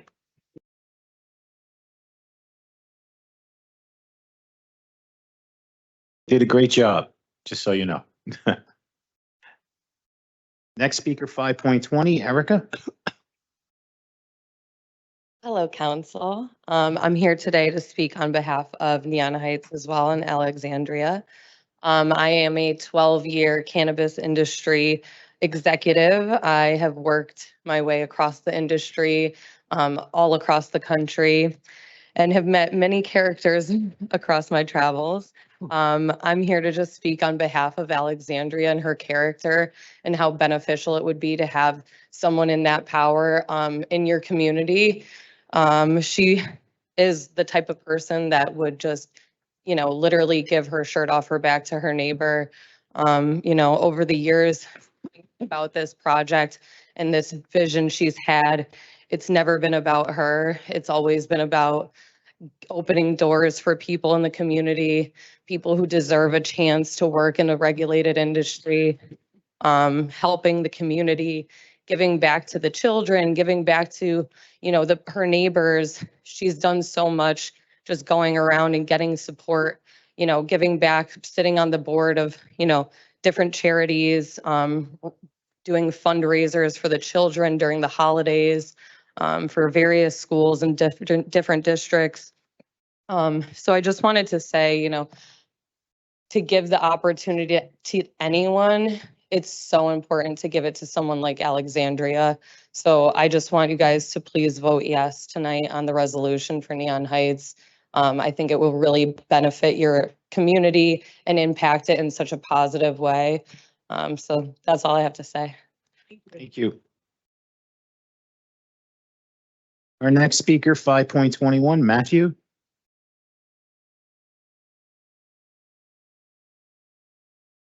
Is Matthew here? Let's go, move on. Next, 5.22, Joshua.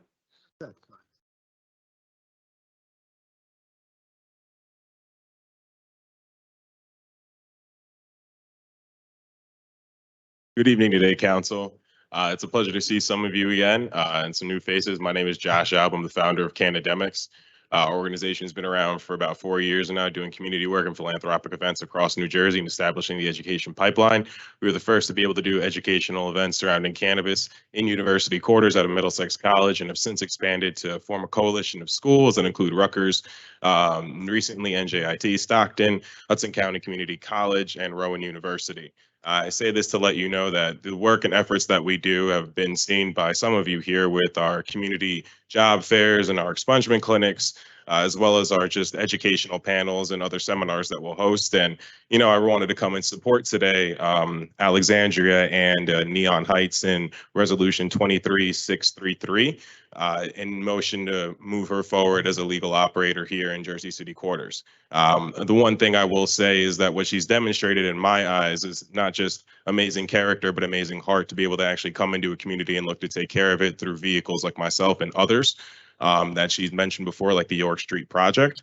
And I would wish to see more operators in this city actually put their money where their mouth is and fund legitimate community events, fund expungement clinics, fund efforts to get people jobs, fund re-education for the community and those who've been most harmed by the war on drugs, as well as scholarship efforts to get the kids off the streets and directly into workforce pipeline.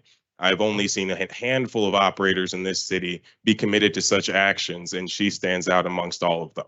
And I think that with your approval and moving forward with her and several other companies, one of which today also Lifted Visions, shout out to them, they have demonstrated a great effort in the community to be able to move forward in a legitimate market space where they understand the market's needs, they understand how to communicate the product to the community, but most importantly, they know how to give back to that community to make them feel like this is theirs. And I think that the MSOs and other partners that you have might not demonstrate that fully, but Alexandria and her team does. So thank you again for having me speak today. And, great to see everyone. Thank you. Next speaker, 5.23, John. Good evening. My name is John Trop.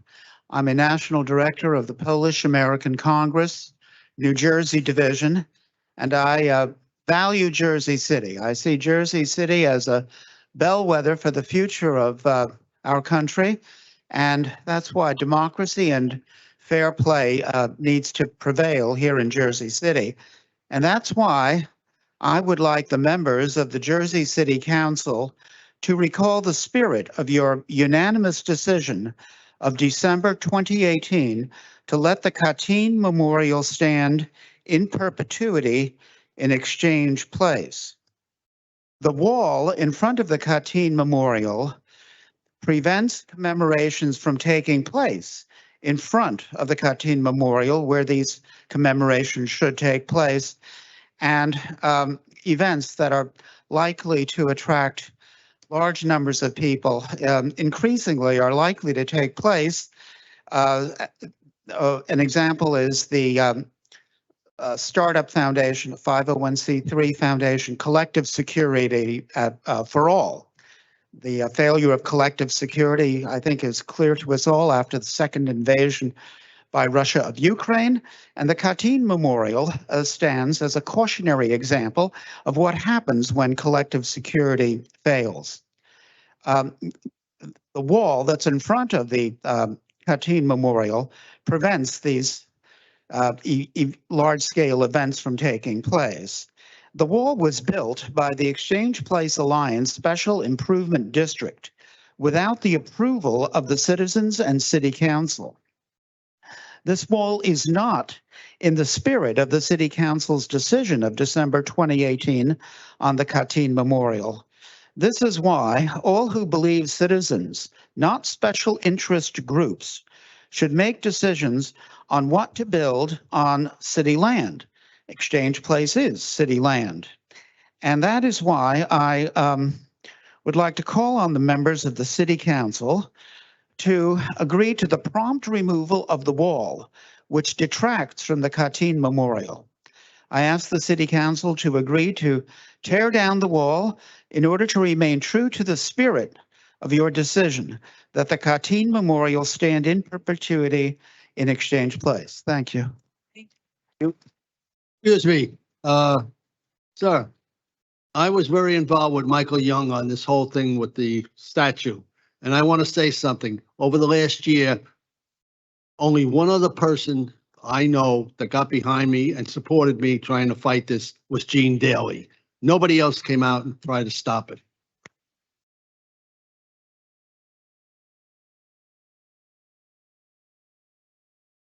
Okay, our next speaker, 5.24, Ariana. She's not here. Thank you. Next speaker, 5.25, Mason. Mason? Not here. 5.26, Arena.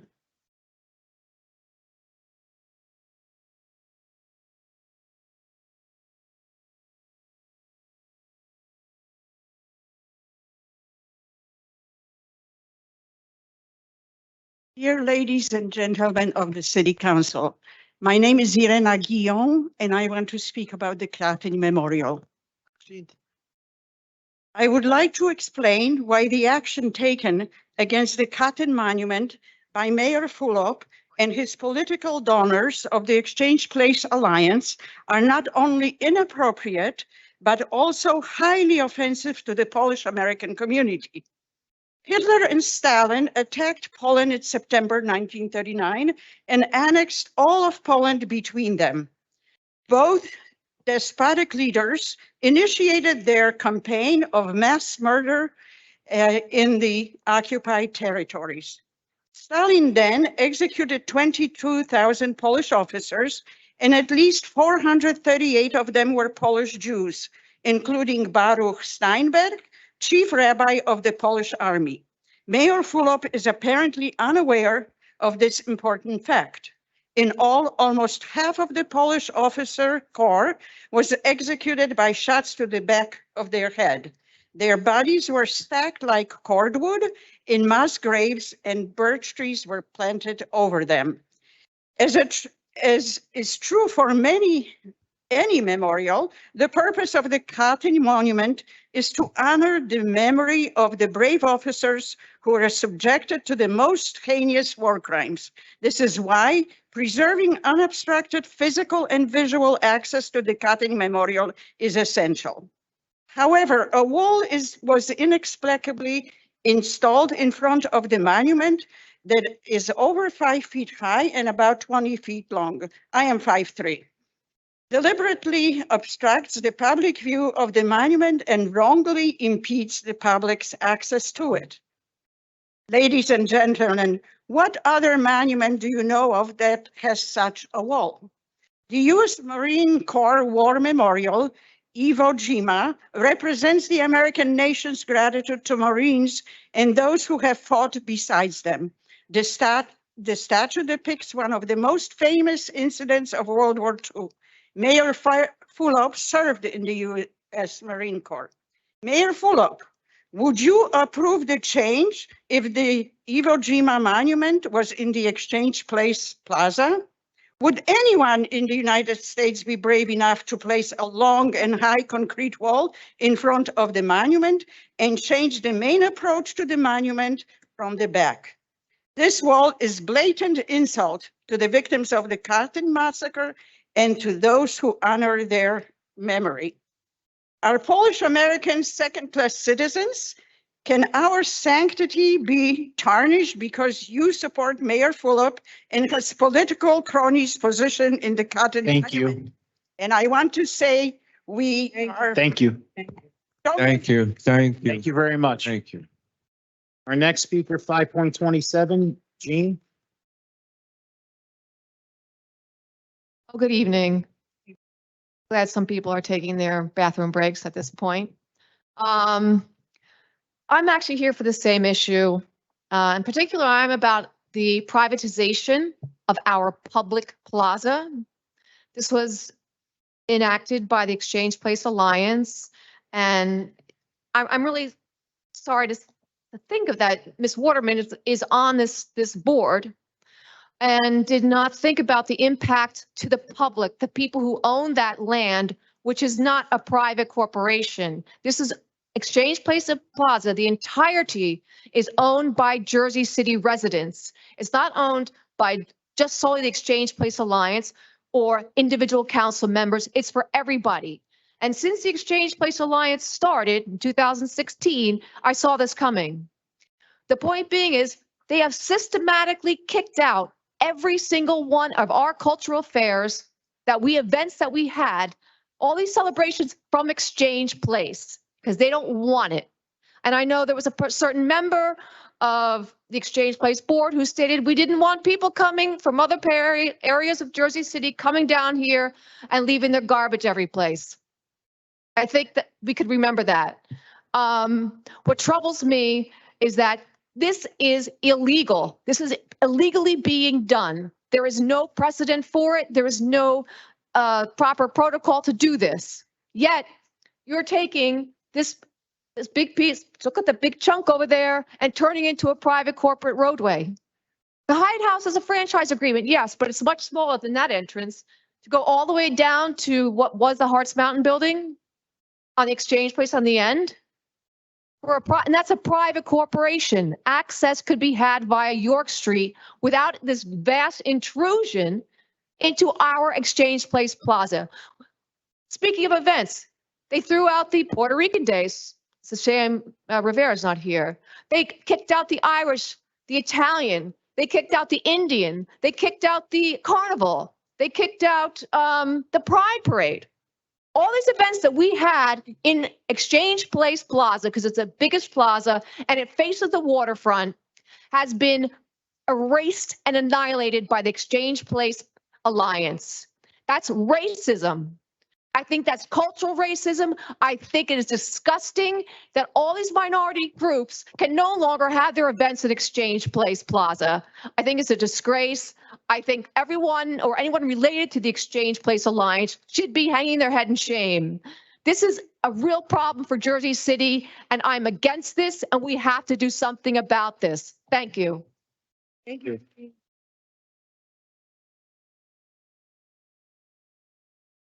Next speaker, 5.28, Patricia.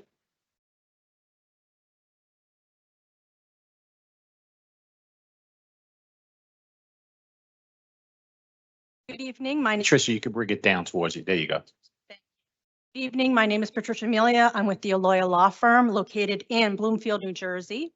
My office represents the Cannabis Place 420 Corp., and I'm here to speak on ordinances 23077, 23078, and resolution 10.79.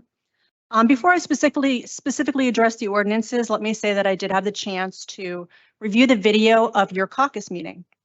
During the meeting, you were provided a summary of the impact of the ordinances, which address the process and rules related to cannabis sales in your city. At the caucus meeting, you were told that the ordinance has no impact on retail cannabis applications in the pipeline or for those retail applications that were already approved. The Cannabis Place is happy that all applications in the pipeline must abide by all of the same rules, including that 600-foot distancing requirement between retail establishments. Therefore, we thank you for keeping that 600-foot requirement in place for all current applications. Well, with that being said, my client urges the council to maintain that 600-foot distancing requirement for all new applicants as well, notwithstanding the cap on the number of establishments. Without a distancing requirement, the city will have retail cannabis locations on top of each other, and that's not going to be good for the city, businesses, or your residents. Furthermore, it's our opinion that if this council passes ordinances 23077 and 23078 as is, and the city attempts to apply land use law holistically as described by in the caucus meeting, you're going to be embroiled in more litigation than you bargained for.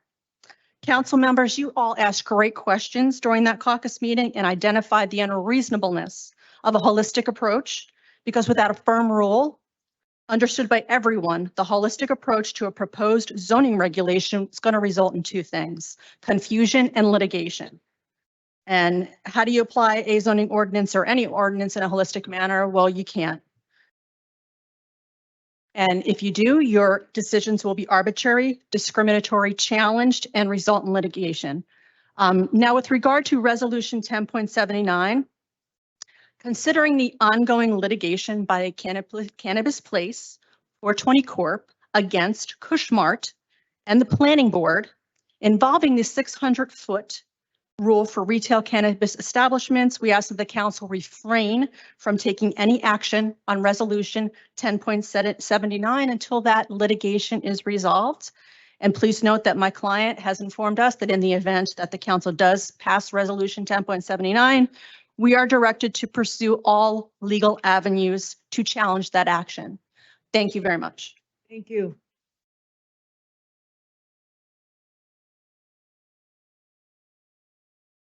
Next, 5.29, Kevin.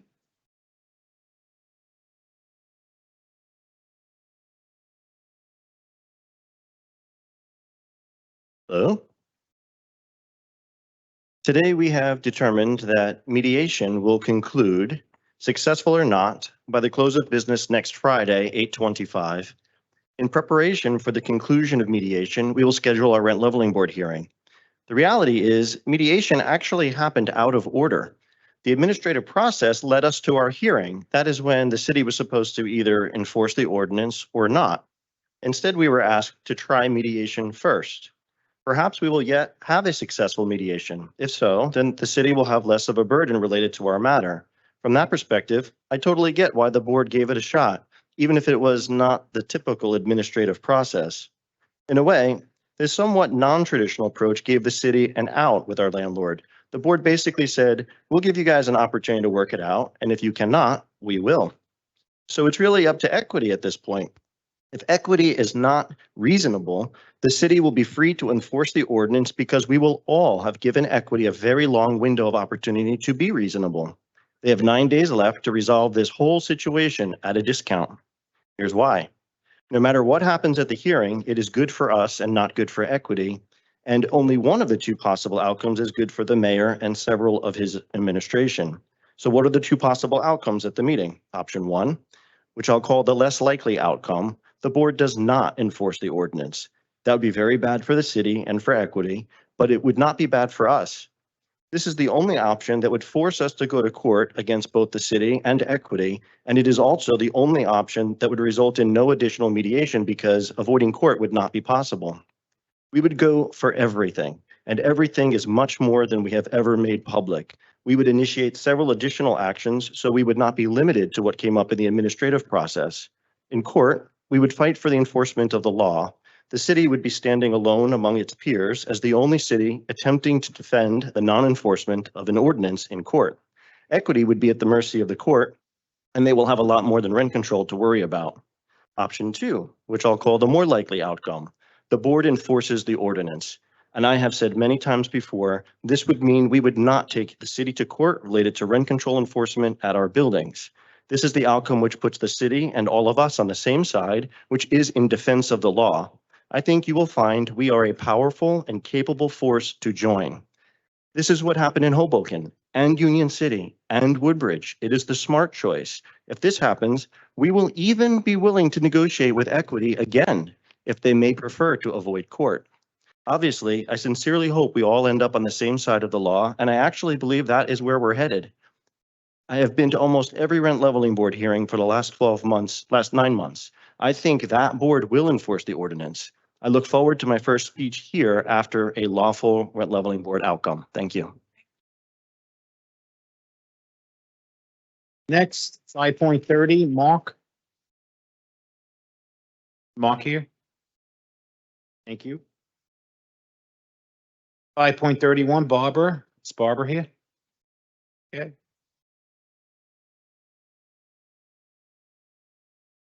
I am Barbara Goldberg from Portside Towers. For nearly a year now, I've gotten up here and squeaked into this microphone, asking you elected officials to please, please, please do what you promised the people of Jersey City you would do in exchange for their votes of backing you. You promised voters you would enforce the laws of the city, and that includes Rent Control Ordinance 260. I'm probably deluding myself into thinking that government might actually work here, that a city council that makes time at its meetings for public comment might actually listen to those comments and even be motivated by those comments to do the right thing. Probably delusional, but I still shockingly have faith that government can work. So for the second year running, I will ask again, please uphold the laws of Jersey City, particularly Ordinance 260, since rent control is so important to the tenants who make up 72% of this city's population. That's more than 200,000 people. More than 200,000 people are renters in your city. Ordinance 260, no filing, no exemption. Thank you. Thank you. Thank you. Next speaker, Tara, 5.32. Not here, okay. Next, 5.33, Peter.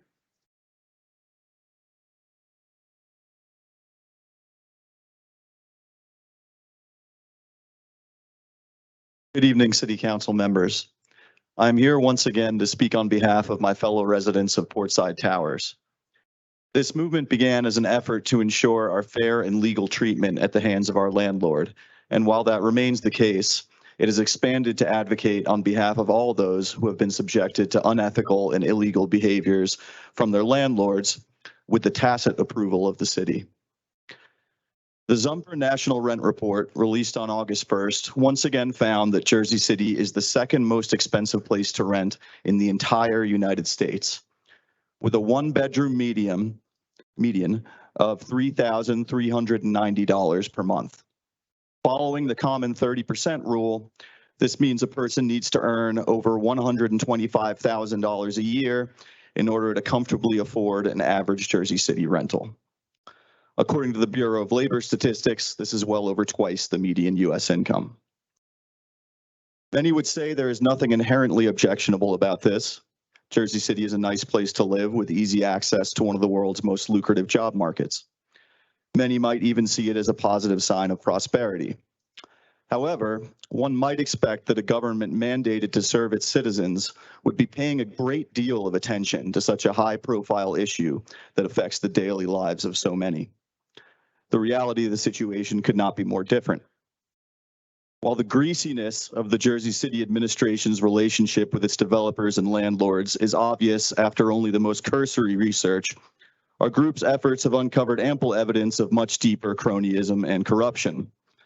We have been informed by extremely credible sources that the tax loss to the city from phony or revised assessments in the past decade or so is well into the hundreds of millions, if not the billions. I don't need to inform anyone on this council that this kind of manipulation is continuing at this very moment. I think we all have a pretty good idea of who is benefiting, especially when super PAC donations are a matter of public record. And that's just the part that they are compelled to show us. As this group continues to research these issues, build connections with sympathetic individuals in the government, communicate with the media, and develop bulletproof legal arguments, I'm struck by the fact that all of this could have been avoided by a fair judgment many months ago.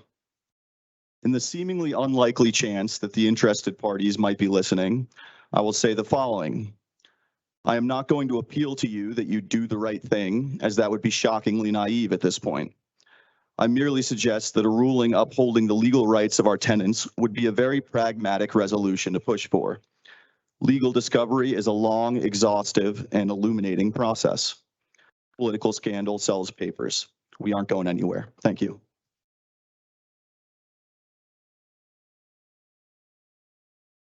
Our next speaker, 5.34, Suzanne. Good evening, Council. For the past few months, I have been assisting the tenants at 100 Montgomery with several pain points surrounding their livelihoods.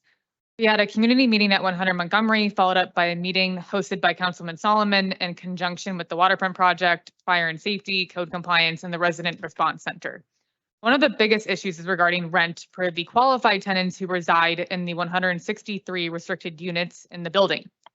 While there is clear language in the deed restriction and agreements as to how rent should be calculated, whether the tenant has a voucher or not, we and the tenants have yet to receive an answer and guidance as to what the rents should be.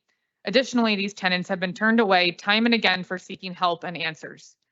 We have decided to take on the effort to discover what has happened with 100 Montgomery, involving a complex set of intertwined agreements with enough caveats and twists and turns to make someone want to walk away and give up, and essentially stonewalling anyone who takes an interest beyond those who sign these agreements, which are ultimately for the benefit of the landlord.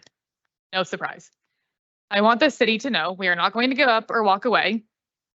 And my biggest call outs around the situation so far, to put it nicely, are that it is absurdly difficult to, one, get an answer from the city as to what someone's rent should be in a restricted unit, and two, to receive an answer in anything approaching a timely manner. These tenants have been waiting for help for years. Many of you are nominally in support of affordable housing, but when it is so difficult for those living in these units to get help and answers, how are you backing that up? I would like to give Councilman Solomon and also Councilman Rivera, who is chair of the Jersey City Redevelopment Agency Board, the opportunity to provide additional clarity tonight on what the rent should be for qualified tenants at 100 Montgomery, or how the issuance of RAB bonds impacted the rent calculation at 100 Montgomery. Otherwise, we will continue to be pro bono representatives and spend hours of our spare time to discover what has happened with 100 Montgomery until we discover the truth, just as we did with Portside. So I have more time. So shall we be here for another year, over a year, every other week, talking about 100 Montgomery next? I don't know if you guys want to have us be up here every other week for another building and potentially another building after that.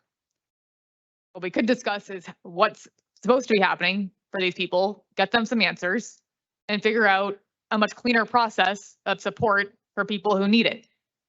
I'm a native English speaker. I'm not a lawyer, but I'm sitting with my colleagues, if you will, trying to interpret document upon document to get a simple answer, what should be simple.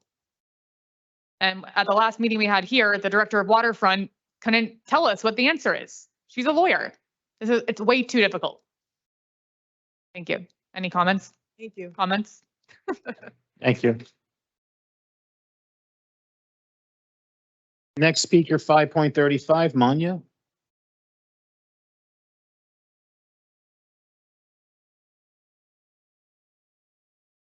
Touch very superficially a couple of questions.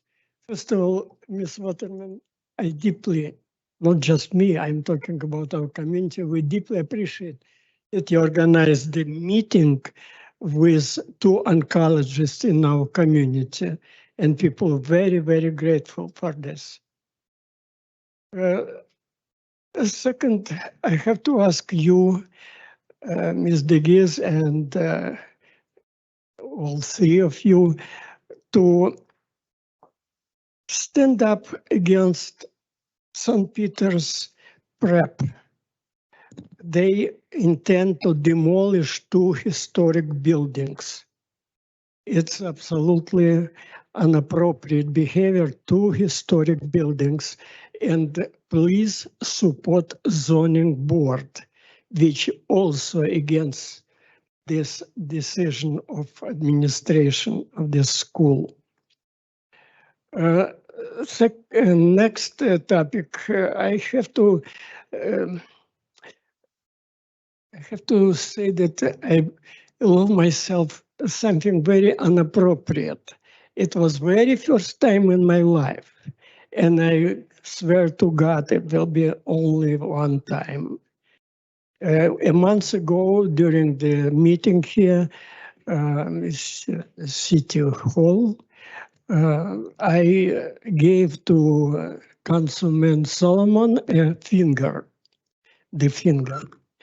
And again, I deeply regret. But under what circumstances it happened? He suddenly started to protect our community. It's absolutely ridiculous. Several years ago, I and my colleague, previous president of our tenants organization, Linda Ramos, submitted to him a letter. In 3 months, I came to him and he said he don't have it and report that management win war with rats. If we will add to this situation his unacceptable statements, no income on Jersey City soil, like these people said, or another movement, a weak Kushner-Trump organization, a weak Trump Kushner, and so on, endless defund police. He everywhere with the something sharp, something smell where he can promote himself. Thank you very much. Thank you. Ms. Waterman. Next speaker, 5.36, Jessica. Thank you. Thank you, sir. 5.36, Jessica. And gentlemen of the City Council. I've talked before about how you are the voice of the people of our city who have entrusted you with the responsibility of safeguarding their interests and rights. Today, I want to talk to you about what you can do to continue to ensure transparency and information access. Know that our society thrives on the exchange of ideas, the freedom to question, to debate, and to seek answers.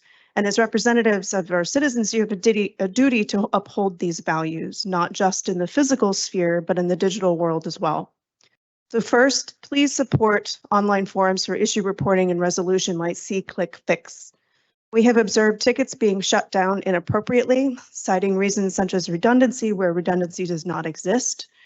Please look into these issues. We can supply you with the information you need.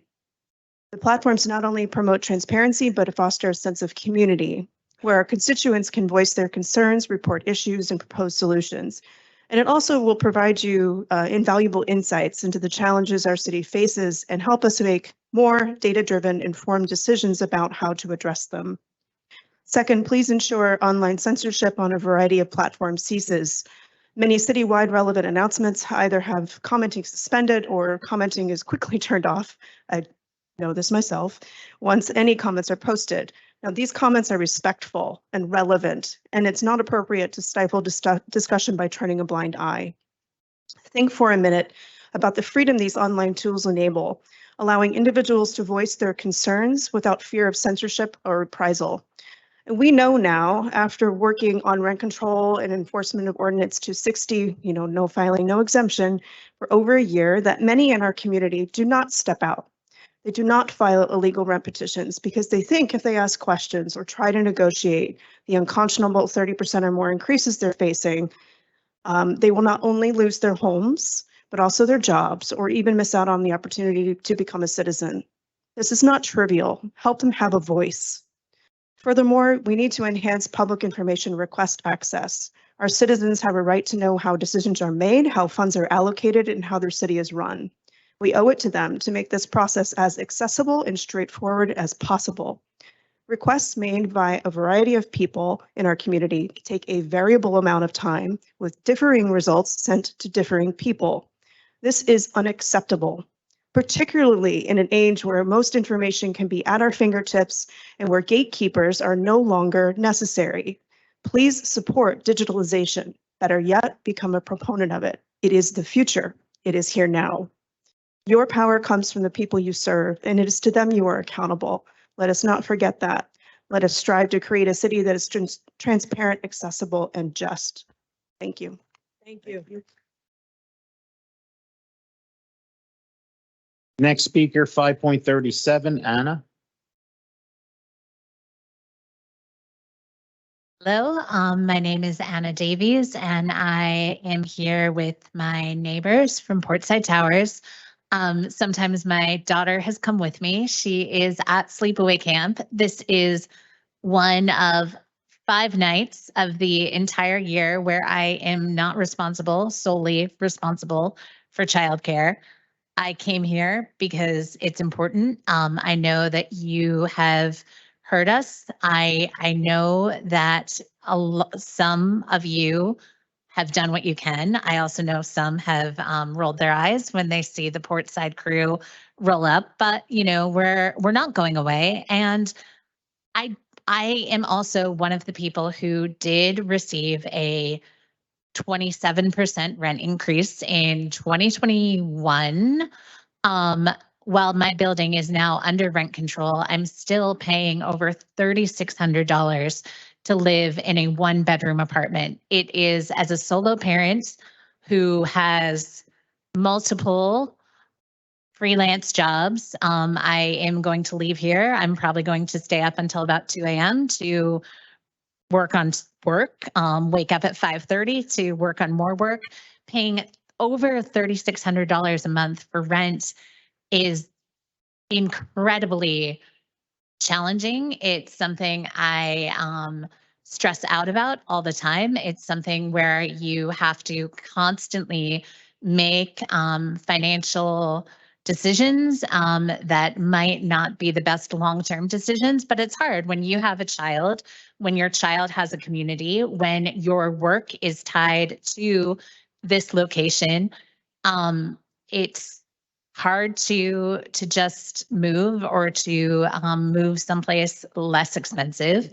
And I think that the slow moving process has been incredibly frustrating. I think everyone knows that government runs slowly, but I do feel the constant roadblocks have really affected people's day-to-day lives, affected their finances, affected their futures. And it's not, it really affects people's quality of life when you're constantly thinking about how every month the rent will be paid and whether it's what sort of financial decisions you need to make. That's not living your best life in Jersey City. So I do think that it's really important to remember that this is about citizens, it's about real people, and it really, really does affect people every week that decisions are delayed and that things are punted to other departments. So thank you for listening and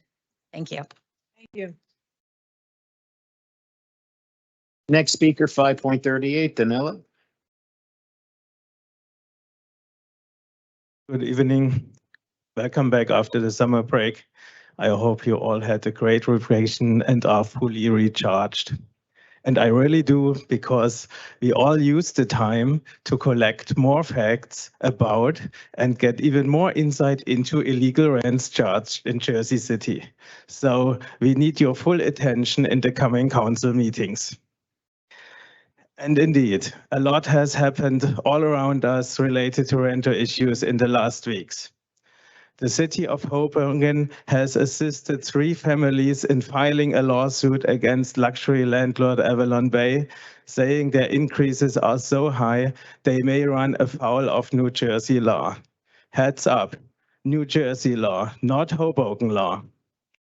As Hoboken mayor comments, the outcome may help to set the standard through the courts to prevent unconscionable rent increases. The discussion is about an increase of 27%. We received much more. In a case earlier this year, Hoboken determined that the Avalon did not apply for an exemption from rent control in time when it was built, and thus the units can only be raised a few percent each year. Sounds familiar? Hoboken's mayor also immediately came out with a statement. It is unacceptable for unscrupulous landlords to line their pockets with unconscionable rent increases at the expense of hardworking Hoboken tenants. I offer my unwavering support to the tenants of the Avalon. If left unchallenged, the increases would have the net effect of pricing many residents out of Hoboken. Oh, would we love such a statement from Mayor Fulop. In Newark recently, the city council passed a law expanding local rent control laws to almost all buildings. Another law saying LLCs who buy buildings in town must state who the owners are and not hide behind the LLC name. Meanwhile, in Jersey City, a C-Click Fix ticket about the rent control status of buildings without exemption filing got closed and archived. According to the C-Click Fix website, closing an issue on C-Click Fix is an action that signifies that the issue is resolved. Can we conclude that now all buildings without an official filing are under rent control? And what else has happened in Jersey City? Literally nothing. While Union City Legal Counsel fought for the enforcement of the ordinance, Hoboken Legal Counsel as well, Jersey City Legal Counsel is doing nothing. Why? Why is Jersey City trying to be the only city that doesn't enforce the ordinance? And our mayor keeps silent, keeps censoring social media, and is very busy collecting money for his governor's race. Next speaker, 5.39, Sonia. Good evening, Council. You just heard it from my husband. Decent mayors, city lawyers, and whole administrations are doing decent things to support their people. As a psychologist, I know that positive reinforcement works better than blame. So today I want to take a moment and highlight the positive. I will speak about what this particular group has achieved so far. It's a lot. I assume this is positive reinforcement for most of you council members as well, because I still believe in the good of you and that our achievements will eventually convince even the last of you to join us on the right side of law. Some of you have done so, and I thank you for that. Here we go, our achievements. Our community has filed over 100 illegal rent petitions. Our movement started grassroots at Portside Towers. We're extremely proud that we could take along our neighbors at Hudson Point, 100 Montgomery, 70 Green, and many more buildings in Jersey City. We've been making our voices heard in this very chamber here since November and increased our speaker numbers from 2, Kevin and Michelle, to evenings where 50 people had to say so much on our behalf that we left after midnight exhausted, but at least this group of people with a big smile on their faces. Because it feels good to know that just this year, over 750 minutes were spoken by over 250 speakers here. We're bringing attention to what's been going on and have been receiving such positive feedback about that from many partially national media outlets. Speaker numbers are one thing. Much more important is the number of people we impact outside of this room. Every single time we stand here, we represent 72% in Jersey City. That's more than 83,000 households and over, you heard it today already, 200,000 people, your constituents. 20 speakers on average for 200,000. Isn't that something? If I counted right, we've also documented well over 25 cases in which Mayor Stephen Fulop censored critical comments on social media. Most importantly, we found out about this potential violation of the First Amendment in the first place and made it public. Last but not least, we brought rent control to the West Tower. That means an estimate of over 500 people across 229 units can stay in their homes, send their kids to the schools they started at, and pay local and state taxes such as income and sales tax, here in the, which supports in the end Jersey City as well. If people are being forced out of our city on a large scale, the money leaves with them.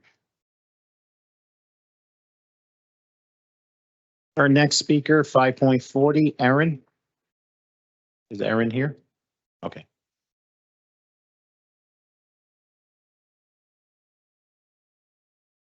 Good evening, council members. My name is Erin Kent. I'm new to speaking here, but not new to the Portside Towers community. I came here tonight to show my support for my fellow neighbors who last year helped me receive a reasonable new offer with the 4% increase for the first time since moving into Portside. So it was the least I could do. Thank you. My building, the West Tower, is now under rent control. I've been following this initiative closely, having benefited greatly from the work of my neighbors here tonight. Tireless work to bring to light certain facts that have been on the table for a long time. Regrettably, it's only because of this movement that my building is now under rent control, which should have been the case from the very beginning because, as we know, an exemption for rent control was never filed. No filing, no exemption. We also know that the same laws apply for our neighbors in the East Tower. No exemption was filed there either. Many of my friends live in the other tower, which, as you know, is directly connected to the West Tower. That's why I'm here tonight. How can it be that I get to benefit from the law, but my neighbors in the East Tower don't have the same rights? It just doesn't make sense. What also doesn't make sense to me is that our mayor seems to put himself above the law and our Constitution. I became aware that Stephen Fulop regularly censors social media comments that might be deemed critical about him and his administration regarding rent control and the non-enforcement of existing laws, especially on Facebook. To that measure, he deliberately misuses a feature that Facebook installed to prevent harassment and violence, one that was not intended to censor our right to speak to critical issues affecting the day-to-day lives of residents, such as unconscionable and illegal rent increases. When an elected official tries to censor our free speech, our democratic values are at stake. I'm here tonight to uphold these values, not just for myself and my neighbors at Portside, but for all residents of Jersey City. Thank you for your time. I urge you to help us all in bringing justice to Jersey City and to all people who rent a home here. Thank you. Thank you. Our next speaker, 5.41, Shannon. Thank you. 5.42, Elena. Not here. And 5.43, Michelle.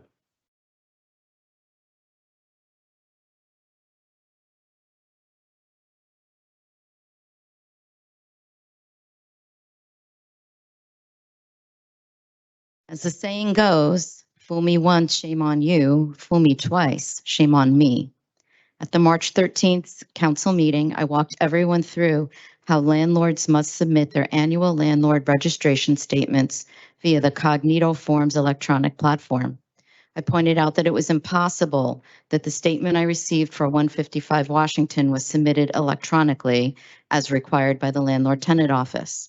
It's important to remember that if the landlord responds that the property they're registering is not subject to rent control, the form cannot be submitted without two things: selecting the basis for exemption from a pick list that appears and uploading the proof of exemption. So, what if you want to claim the property you're registering is not subject to rent control, but you have no proof whatsoever? You either have to answer the truth that your building is subject to rent control, but act as if it is not and hope the city will look the other way, or you can avoid the online form and submit the form manually so the safeguards will not prevent your lack of proof from getting in the way and hope the city will look the other way. Surprisingly, our landlord tried both ways. First, they filled in the fields on the form and created a PDF printout. Then they submitted it manually. How do I know? I received this version via an Oprah request. But guess what? We have an amazing network of people who make Oprah requests. And shortly after my speech, someone else made an Oprah request. And guess what? They got a different annual landlord registration statement for the same building in the same year, only that form was filed electronically. Well, how did they manage without submitting the required proof?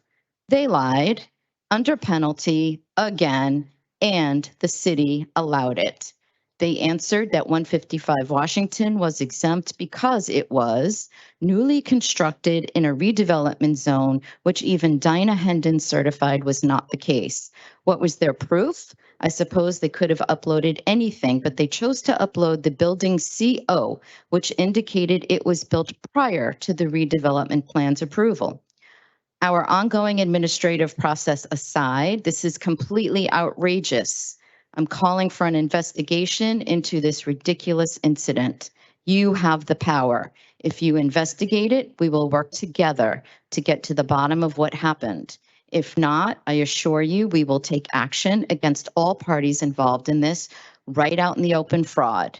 I don't think you believe anyone is being fooled by what just happened twice via the intentional efforts to interfere with the enforcement of rent control, via falsifying records sent via electronic mail, all to commit a conspiracy.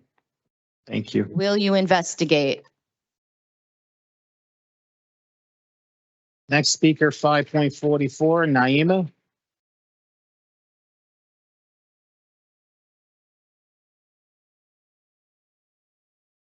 Good evening, Council President Waterman, Councilman Gilmore, and the entire board.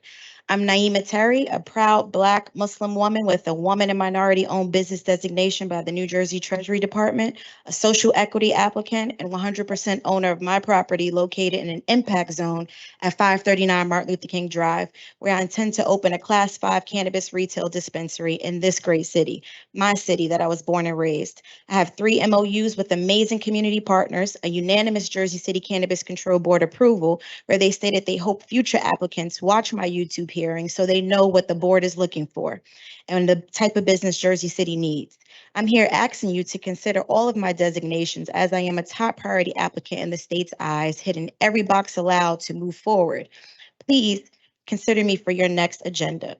I'm also asking you to make any amendments to the cannabis ordinance to apply to all applicants. The CCB attorney said in the caucus meeting on Monday that the new rules would only apply to new applicants. Does this mean that applicants that apply after you lift the moratorium will not have to go through planning board, but I will?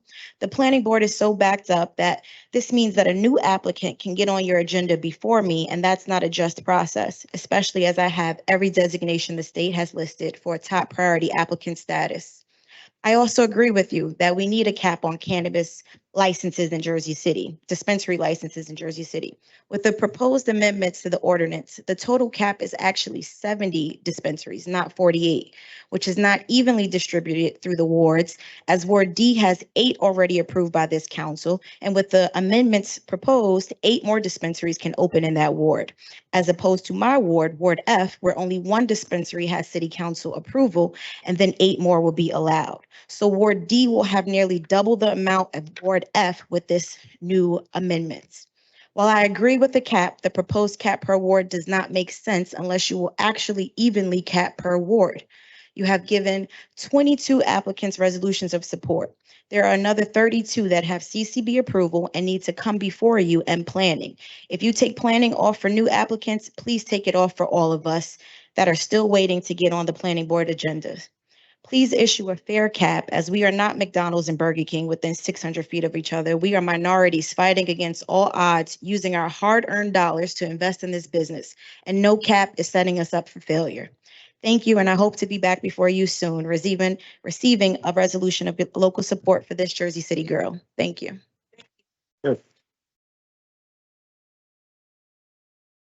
Next speaker, 5.45, Julissa.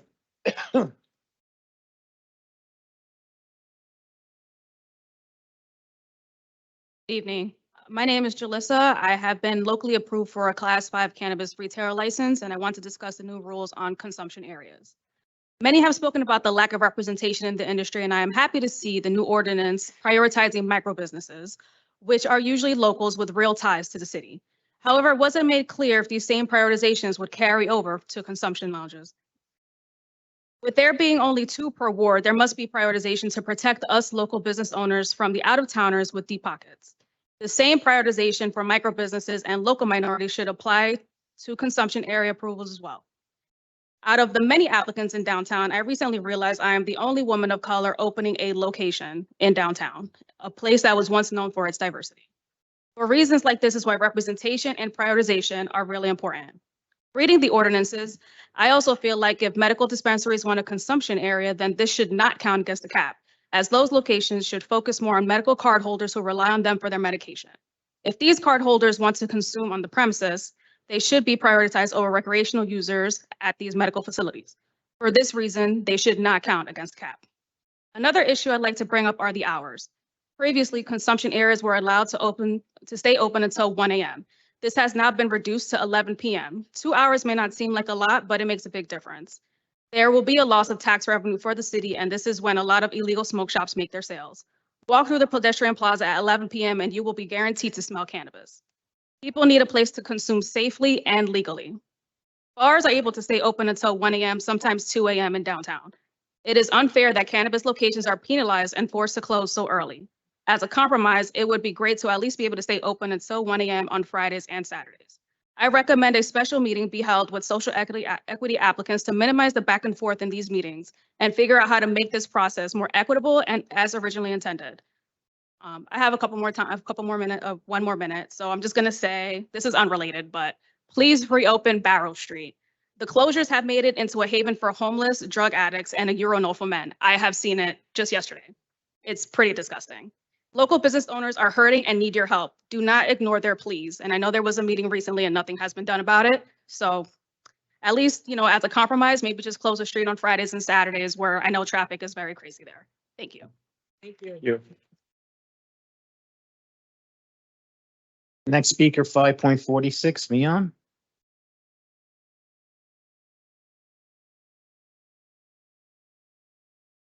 Good evening, City Council. Good evening, community. My name is Mignon Wiggins, Mimi. I'm born and raised here in Jersey City, and I'm still a lifelong resident. On March 2023, I was granted approval from the CRC of New Jersey for conditional license for cannabis dispensary, Mimi's Dank World. Fast forward to May 8th, I was granted CCB approval and memorialized with a resolution for my location. When I started this process, I was so excited as I applied to open in Ward F, right? I was one of the first applicants, I believe, in Ward F. But then came somebody else along and we were both missing some documents. They got their document in before me and then they were granted approval when before me. I had to then go look other locations and find another location where I found that in Ward A. I'm happy to be there also, as I'm in the same community where I made my first purchase as a homeowner when I was 21 years old. Today I come before you and I ask that you please think about to keep delaying the decision for the planning board, the decision for us to move forward. Like my fellow owners said, we are paying rent, we're in the community, we're doing what we're supposed to do. And every time you delay the process for us that's already in the pipeline, it costs us our savings, it costs us more. You say you're gonna help us, you're gonna give us priority as minorities, women owned, 100% owned, not giving it away to the MSUs who's trying to come into our community and wash us out. But we're not getting that the longer you delay the process for us. It's not clear when the planning board open back up again, are we gonna be allowed, or do we have to take that process? Or with that process, we will be able to go straight to city council? We're sitting, we're waiting, we're wondering. In the meantime, we're exhausting everything we have. We're trying to hold on, just like any other small business who want the opportunity to operate in the city where we're born and raised in. Thank you.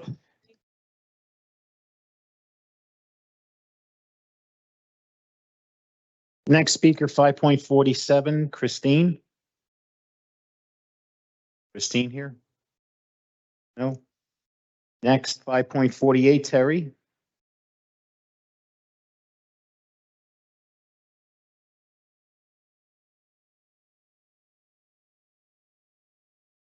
Good evening, members of the council and residents of the community. I am here to speak on agenda item 10.23. My name is Terry Watkins Williams, and I am the principal of PS 16 School, the Cornelia F. Bradford School. The main building is located on the corner of Sussex and Washington Streets. As you know, a park was recently established on the corner of Washington and Grand Street and sits adjacent to the school. Prior to the park's creation, the school used the space for students to safely line up in the mornings, dismiss in the afternoons, and engage in state-mandated recess activities.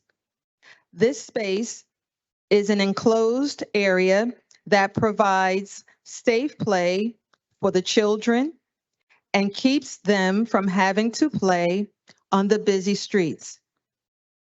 You may recall last year I stood before you seeking assistance in securing a safe space for our students to gather during school hours. I want to thank the council for hearing our concerns and voting in favor of the children. It truly made a difference in the level of safety and comfort for students, parents, and staff. Unfortunately, the agreement was for 1 year. Tonight, I am asking the council to continue its support for the students of PS 16 by renewing the agreement. As a reminder, we do not have a courtyard like many schools in the city, and this space helps to alleviate some of the challenges that we face. The downtown community, as you know, is vastly growing, and so is the population at PS 16, with over 1,000 students, including pre-K 3 and 4-year-olds who are also in the area. I would like to thank the council for hearing our request and look forward to a continued partnership with the city in helping us keep our students safe. Thank you and have a good night. Thank you. Our next speaker, 5.49, Jeanette. Is Jeanette here? Coming? Okay.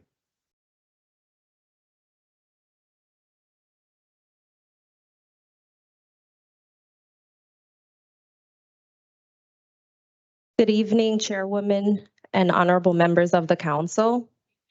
I'm Jeanette Rodriguez, CEO of Lifted Visions, a Class 5 cannabis dispensary located in the heart of the Heights. I'm excited to establish a new dispensary within the community I grew up in. I'm looking forward.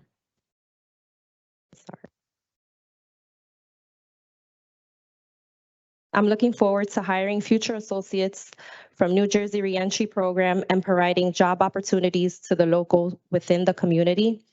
Councilman Youssef, I'm excited to be able to work on future projects that will help development of Ward Z. A good business leader creates a vision, articulates the vision, passionately owns the vision, and relentlessly drives it to completion. I'm prepared to bring Lifted Vision to life.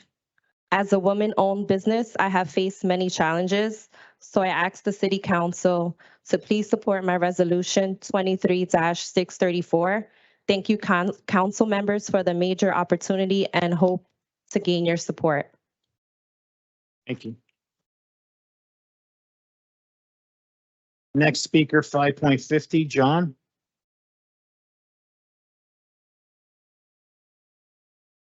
Good evening, Council. My name is John Schramm. I'm a Jersey City resident and entrepreneur that has submitted an application for a Class 5 micro business, St. J & Co. LLC.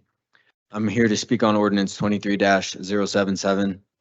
Still a bit unsure how this proposed cap on this might affect those of us who have submitted applications before the moratorium and are waiting to be seen by the CCB. Also, those that are in the pipeline to be seen by zoning and planning and City Council.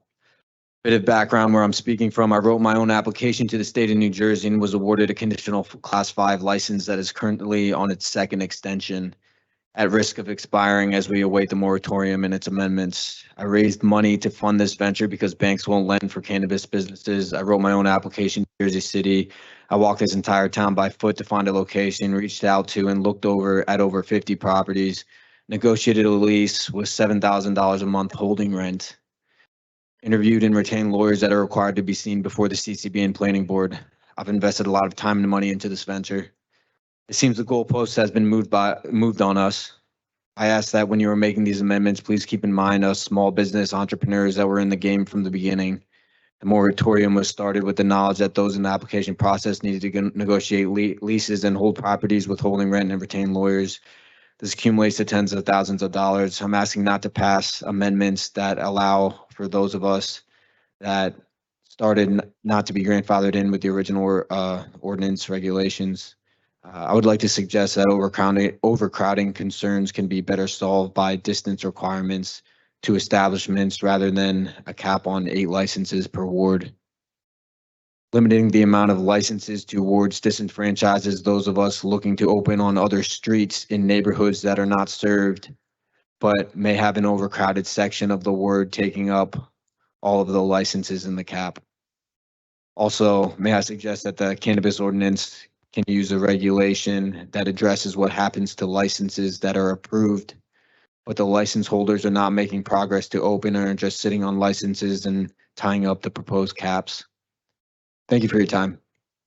Thank you. Next speaker, 5.51, Paul. He left. Thank you. Next, 5.52, Elizabeth. You spoke already? Okay. Next, 5.53, Wendy. No. 5.54, Curtis. Thank you. 5.55, Teresa.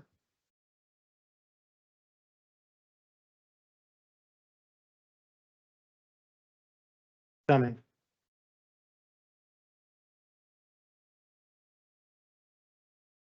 Hi, good evening. My name is Teresa Cantos. I am a Jersey City Heights native and resident. I am here to speak a few words about the CEO of Lifted Visions, Jeanette Rodriguez. She and I grew up in the same area of Jersey City Heights and attended PS 27 and Dickinson High School. Throughout the years, we became great friends, and I witnessed most of her journey relating to establishing and pursuing Lifted Vision LLC. Over the last few years, Jeanette has dedicated her life and savings into the process of this new business. She has contracted and worked with experienced professional advisors to help guide, mentor, and prepare to open this dispensary. I support her new journey, and I am confident she will succeed and capture the hearts of the community. I have heard all the bright ideas and how she and the Lifted Vision team will contribute back to the community in a positive way. I feel she and her team are prepared, and I'm excited to see this new Latina-owned cannabis dispensary open up in the Heights, my home, the heart of Jersey City. And I hope you all support the vision and contributions Jeanette and her team are prepared to deliver to our city. Thank you.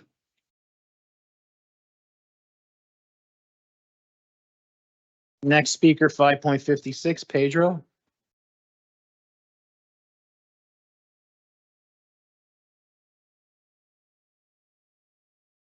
Hello.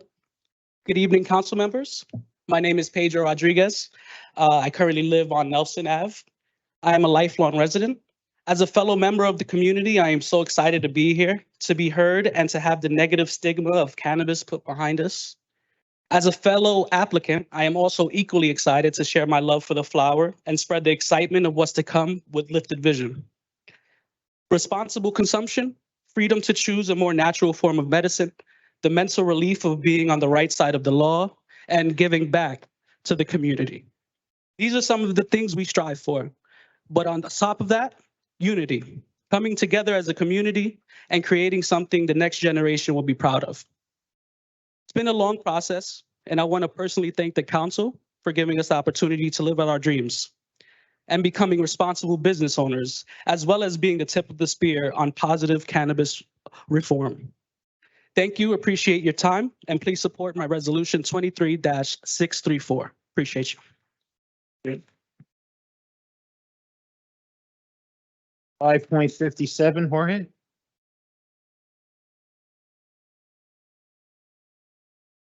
How you doing, council members? My name is George Casillo. I'm here on behalf of Lifted Vision, and just want to tell you guys that they're gonna be good for the community. And I have 5 kids, and I'm in a 1-bedroom apartment. And I'll tell you what, they're making sure that I'm getting through. All right, so they're good for your guys' community. And one more thing, I see everybody come up here talk about the goalpost being pushed back. Doesn't matter if the goalpost is being pushed back, all right, everybody? As long as everybody's taken care of at the end. Pretty sure everybody up here pays rent. Goalposts getting pushed back. You know, maybe if you could just help them, you know, in the long run. And that's it. Thank you very much for your time. Next speaker, 5.58, Lee. Lee. Thank you. 5.59, Patricia. Thank you. 5.60, Andres.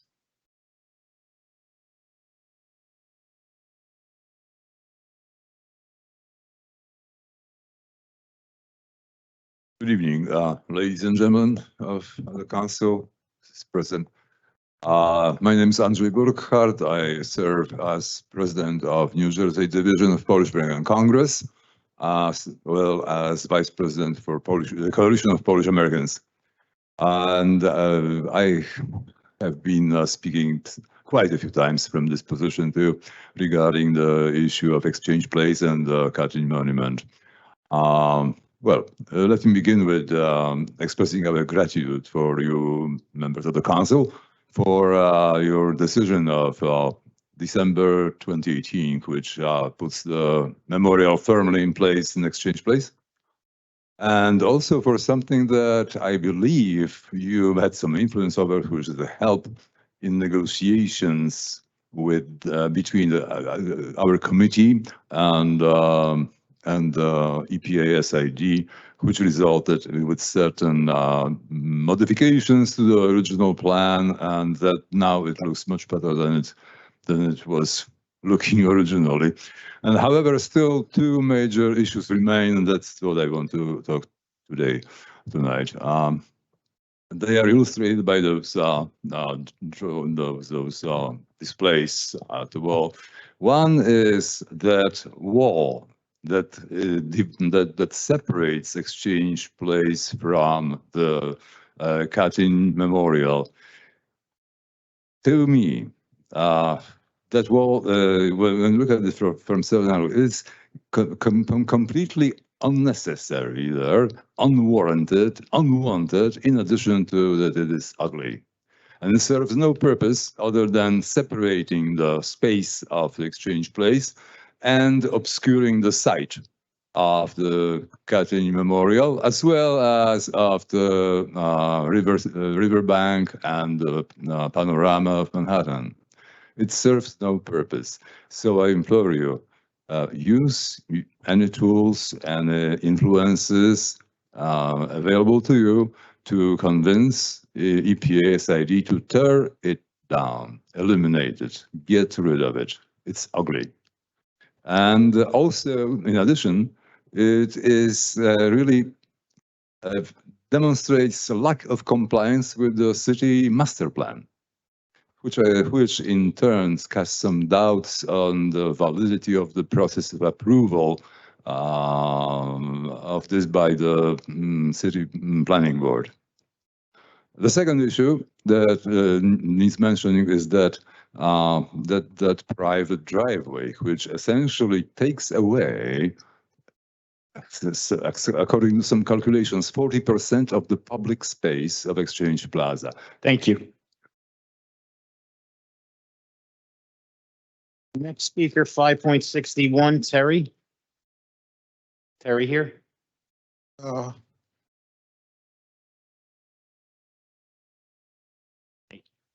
Okay. Back, he's back. Yeah. Come on up, Terry. He probably forgot his name. He been listening so long. He got to listen to him. Yeah, he forgot. You sure you Terry? Terry Matthews. Okay. How are you? Real quickly, well, not too quickly. Like a back to school commercial. As school's about to start, and as a school leader, I'm pretty concerned. I'm not anti-bike lane or anti-bike. I want everyone to be safe, but I'm anti-bike lane without a plan. The 2016 Vision Zero crash map was created and used to identify accident areas, and then was used to jumpstart the miles of bike lanes that have been implemented to date. However, there's no safety plans involved. Who would build 8 miles of new roads in the most densely populated city in New Jersey and have no enforcement policies for those roads? And have the gall to call them protected bike lanes? Bike lane directional arrows mean nothing to the cyclists. Pedestrians take their lives in their hands trying to cross one. In a city where the speed limit is 25 miles per hour, you have created roadways for e-bikes that go 30 to 40, scooters that can go 50, actual motorcycles, personal travel devices, and regular bikes. I've personally seen cars drive through the double bike lanes between Highland Avenue and Broome Street to get around the Bergen Avenue traffic. No one is protecting the pedestrians, the motorists, the cyclists, and most importantly, the kids. And many of the riders are my students. Where are the cops? They're unable to do anything because their hands are tied. They aren't allowed to pursue. We have them on fixed posts that they can't leave. There's no longer a motorcycle squad.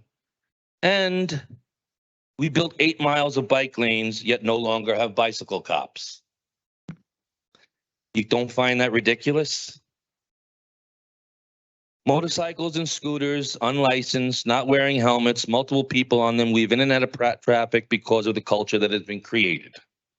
A few weeks ago, I counted 13 dirt bikes on the corner of Manhattan and Tunnelly Avenue. Where are the raised bus platforms, the signage warning bike lane users to stop for pedestrians, the actual bike lane traffic lights? All of these things were promised in a 2019 meeting we had with Andrew Vishnu, then head of traffic and engineering.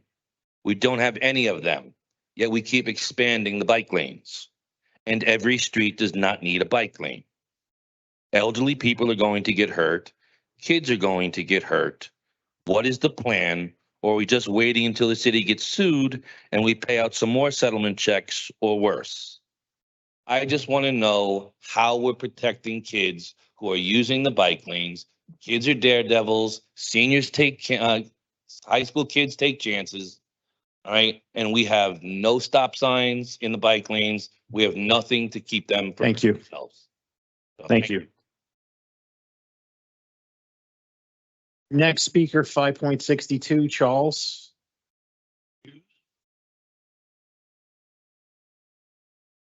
Good evening, members of the council. Good evening.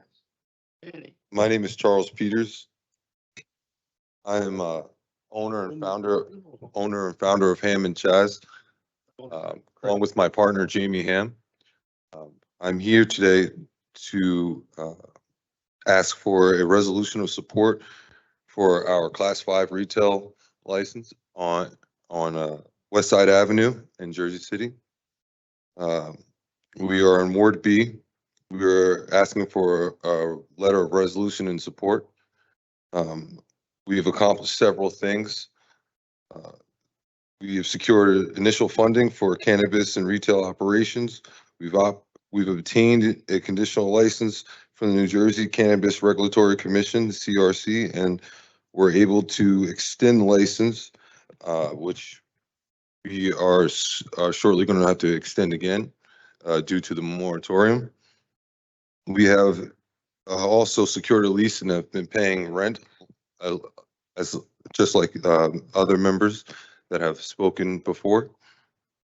We are finally able to get unanimous approval from the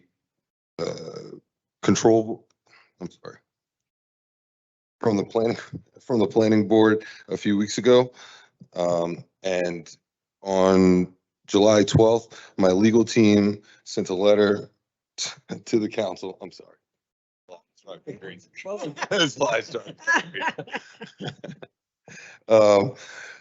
But yes, we also have a written standard operating procedures and other application documents required to submit our CRC conditional conversion application to get fully licensed. And now the cannabis moratorium is the only thing holding us up. On July 12th, my legal team sent the council a letter asking for a resolution of support on behalf of Ham and Chaz, and we'd like to ask you again to reconsider us because now we have planning board approval. And you know, my peers have spoken strongly about the moratorium and the amount of costs we've accrued during this time, and it has been very difficult, but we all are very appreciative of the opportunity that you guys have given us to operate in this lovely city.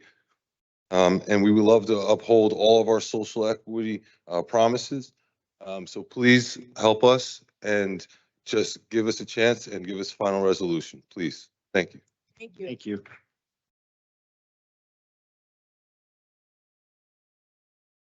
And our last speaker, 5.63, Diane.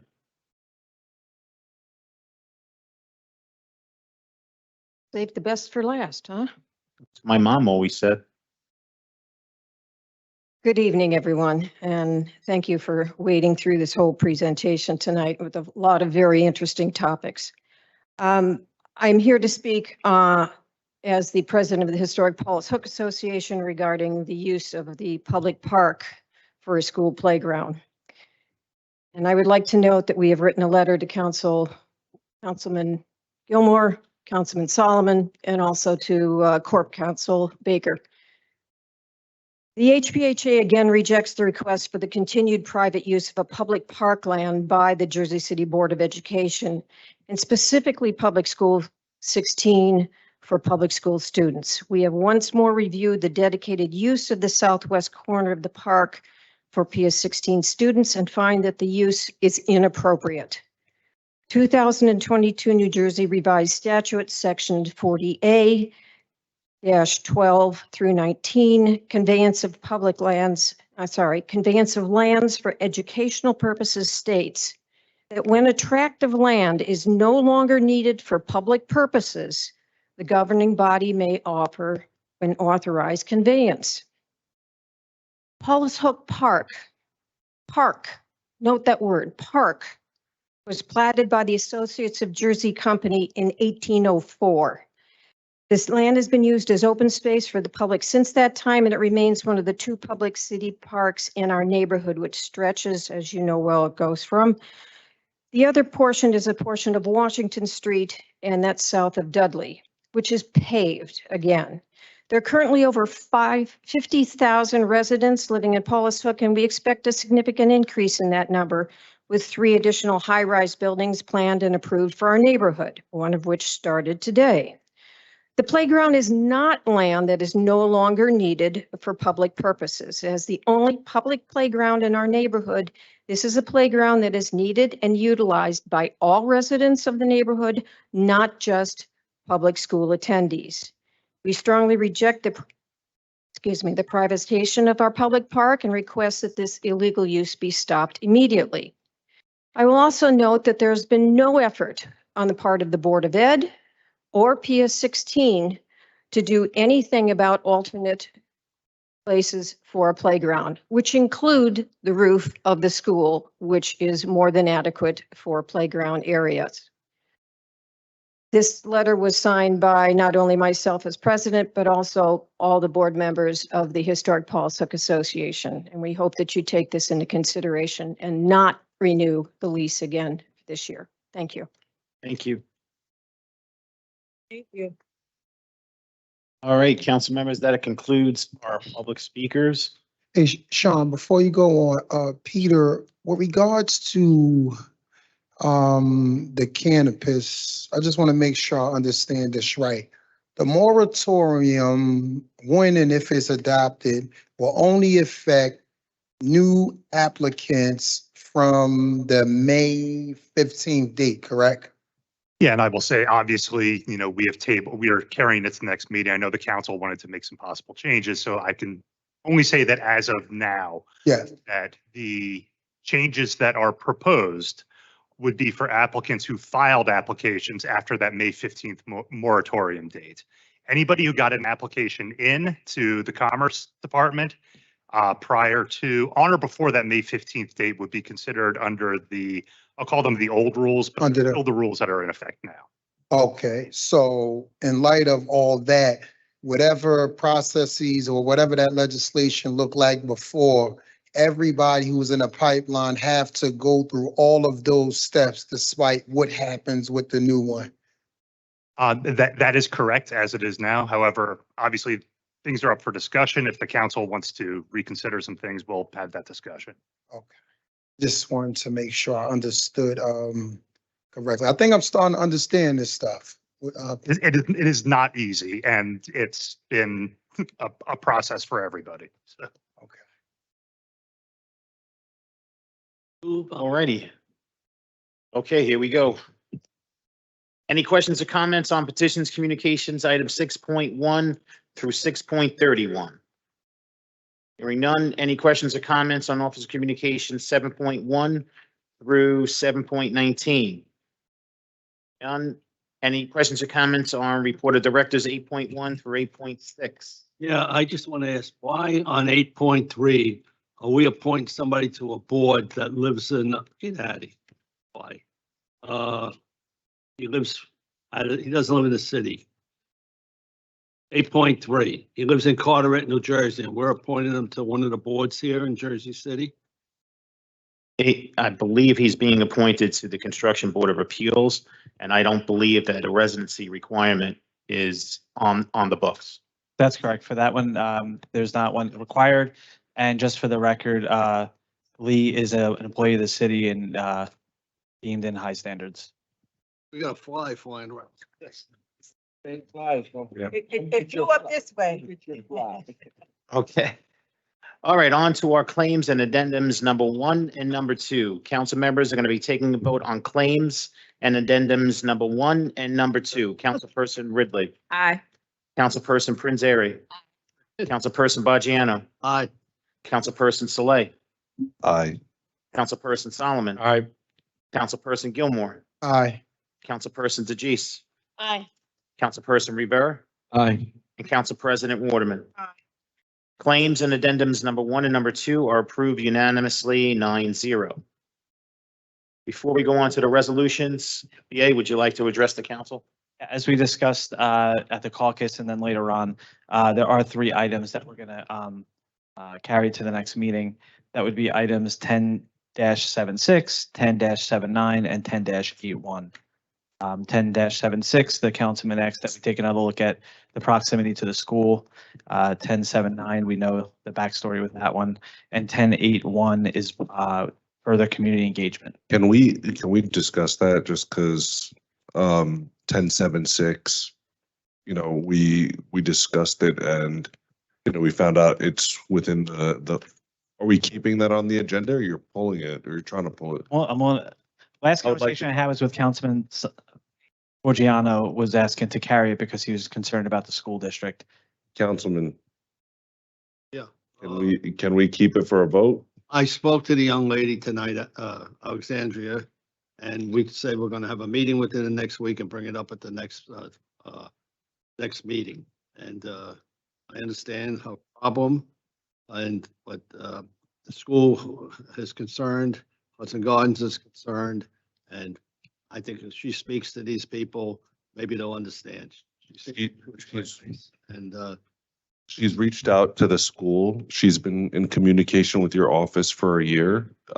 She's reached out to the community. I think that to hold her application at this point respectfully is. I just spoke to her before. I know. She agreed.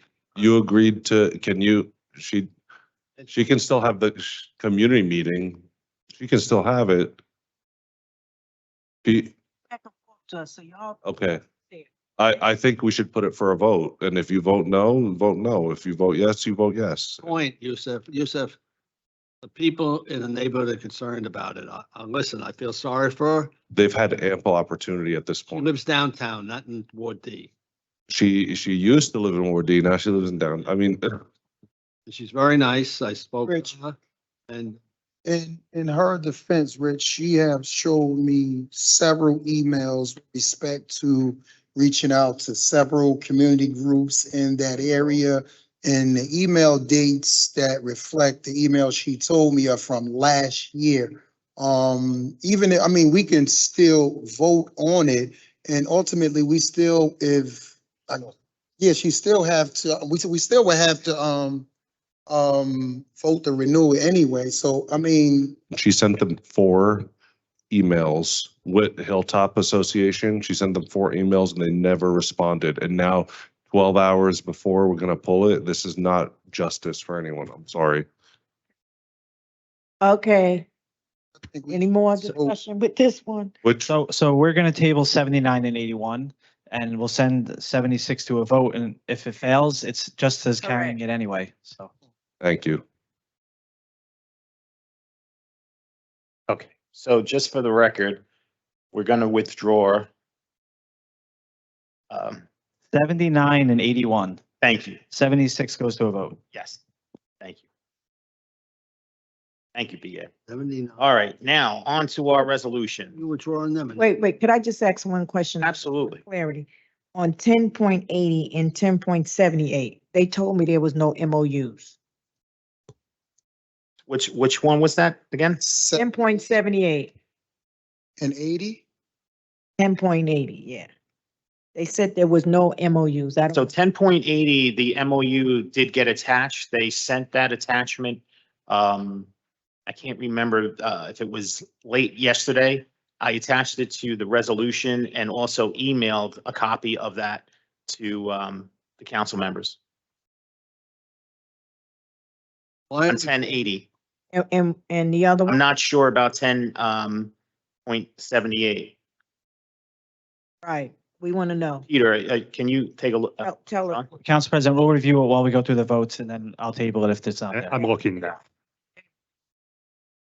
I was told that the MOU was attached to 10.78. So yeah, please confirm. Okay. Right. Okay, we got a little time before we get to it, so. Right. BA has indicated if it's not there, he'll withdraw it. Okay, So on to our resolutions. And council members, I'm going to be taking a vote on items 10.1 through 10.16. Again, that's 10.1 through 10.16 with the exception of 10.15, which was approved earlier. Councilperson Ridley. Aye. Councilperson Prinzary. Aye. Councilperson Bajano. Aye. Councilperson Saleh. Said we're doing 10. 1 through 10.16 with the exception of 15, which was approved earlier. I'm going to vote no on 10.1 again for reasons I explained at the last vote. And then aye for the rest. You. Councilperson Solomon. Well, I'll do no on 1, 13, and 14, aye on all the rest. And then just briefly, we've talked about this before, so it won't be long-winded, but do appreciate a much better process on the budget this year when it was a lot of work. Ultimately, I still am concerned this does raise taxes. We're seeing the pain felt in, among the cultural organizations of the city. And, I think we can continue to do a better job of safeguarding the taxpayers' money. And so because I think we can do better, I'm going to vote no. You, Councilperson Gilmore. I vote no on 10.1 for the reasons I've laid out previously. I think ultimately, individuals that's ahead of these departments need to be financially responsible. And I just can't fathom someone being able to withstand another increase, though it's only 2% on a municipal level. I'm looking at the increase of taxes in real time. And just for me, my taxes have almost doubled. People were having concerns last year about not being able to sustain life here in Jersey City, and then we are increasing it again. So I just don't feel confident. I just don't feel like it's the right thing to do for me to vote on a budget as it relates to that specifically. So I'll vote no on 10.1 and aye on the rest. Thank you. Councilperson DeGise. Aye on all. Councilperson Rivera. Aye.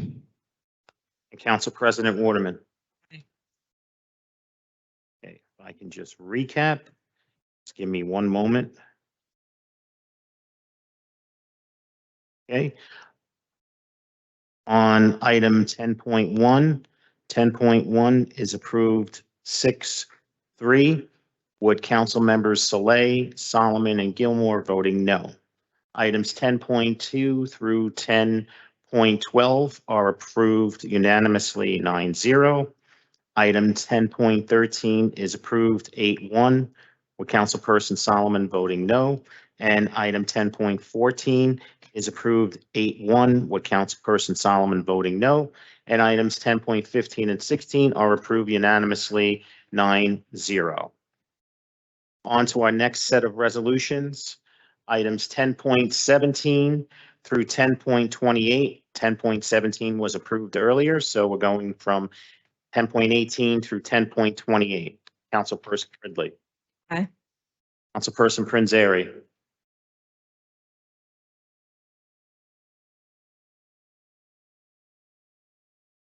Ten point 23, I'm respecting the wishes of all the membership of the Jersey City Parks Coalition, and I will be voting no on that. I understand that it's a challenging situation with the students that are trying to have recess during those times.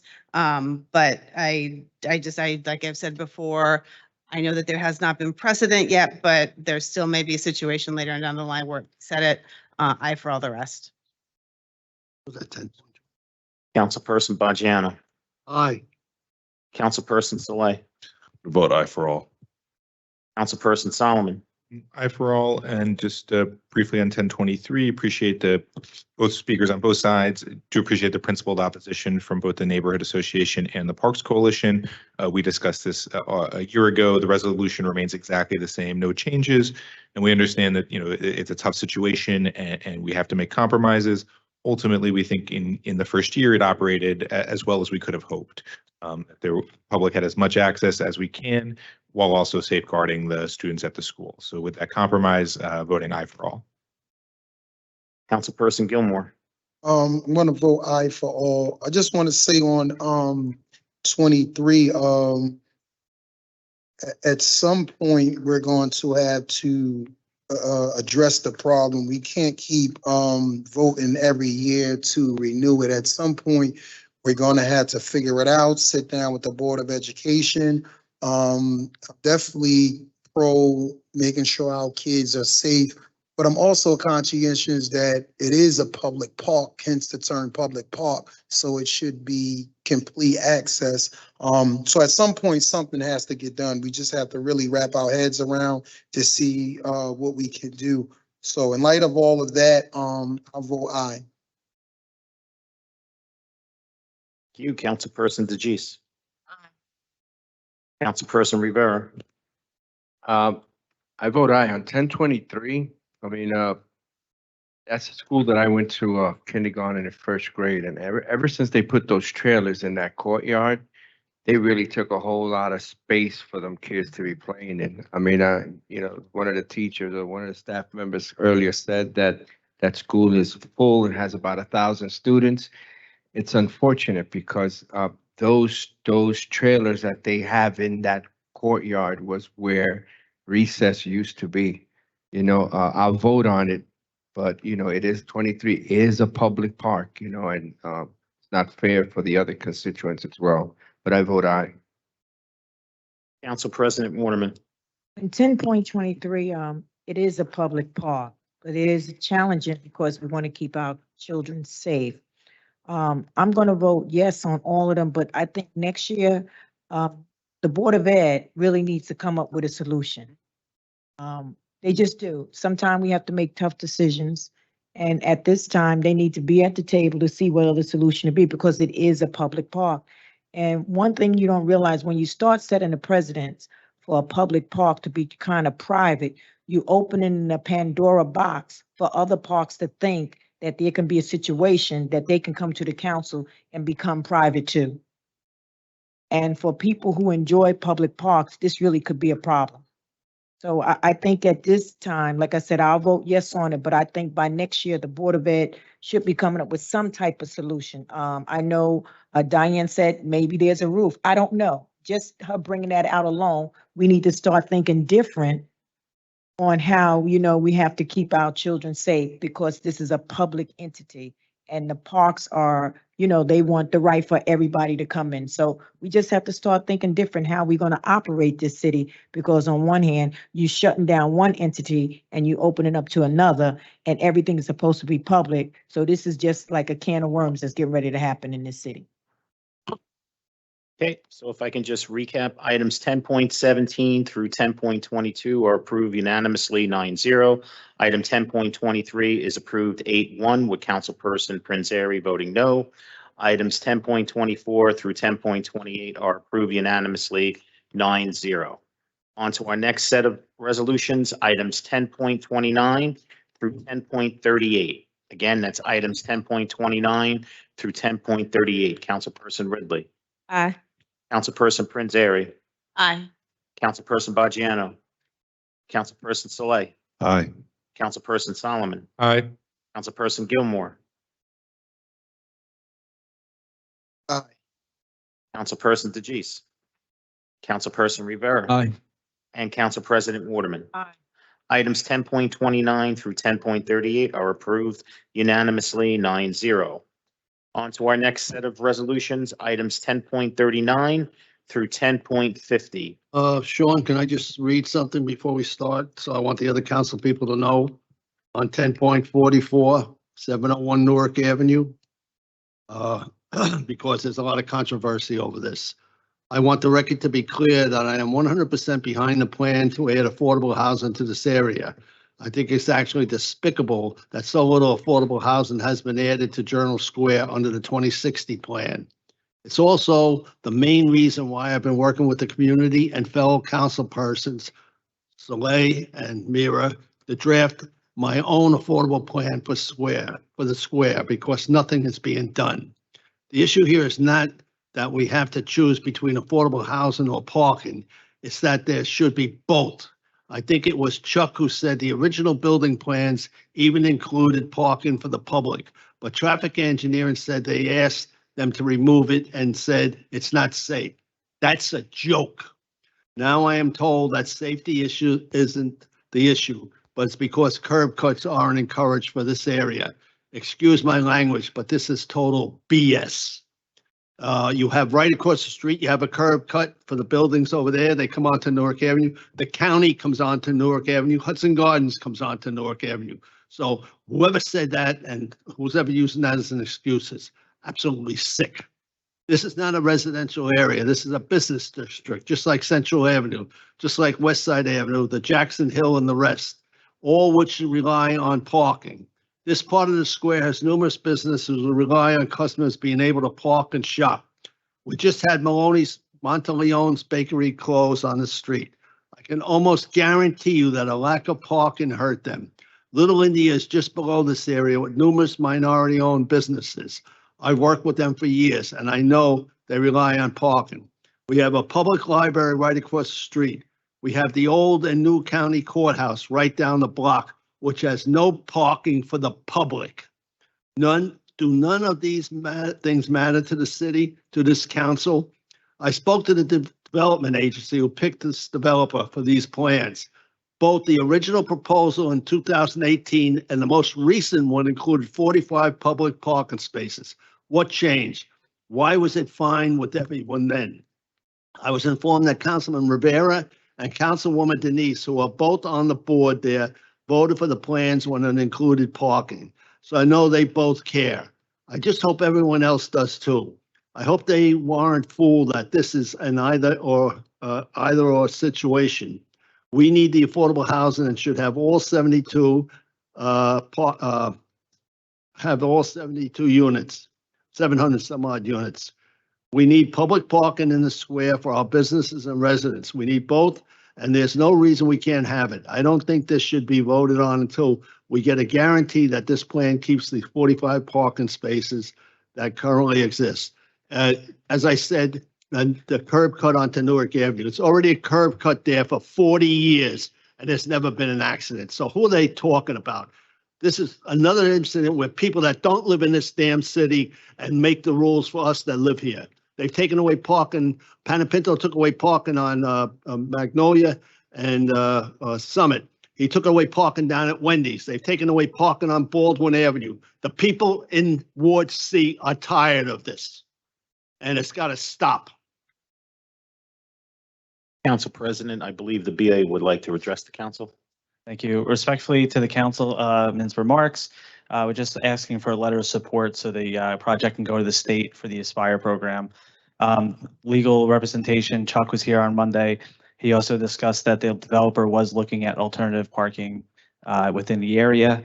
As engineering had claimed, aside from the curb cut, the way that the extension would go, it doesn't make sense from an engineering perspective. So there is a promise from the developer to seek alternative parking. And just a reminder that this project is 72 affordable housing units. And yeah, nobody's stopping the affordable housing units, John. We want the parking. They're taking away all parking from us. We just had 2 businesses go out of business up in that area, and more are leaving because people can't park to go to the damn stores. I mean, you don't live there. Come around there and see what's going on. You know what? I'm just curious here because I heard you said that they are trying to find parking. My question is, if there's no parking in this neighborhood now, where are they looking? I'm curious. Chuck is back here because I know if this passed, this does not come back to us. It just doesn't. if you don't mind, Council President Chuck, to discuss this, but Yeah. My understanding, and Chuck can elaborate or actually correct me, but it's for future development in the area that'd be built into those projects. But listen, when But it Chuck has goes, to, wait, I'm wait, sorry. don't get upset, Rich. We know you're upset. Okay, because now Chuck is here and you're telling us about future projects that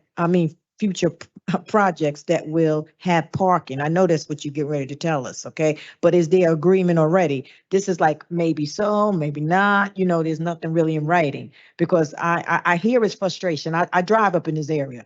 I do. I know sometime, he can be on a tantrum and he has a right to be because he hear from his constituents a lot. All right, I get that.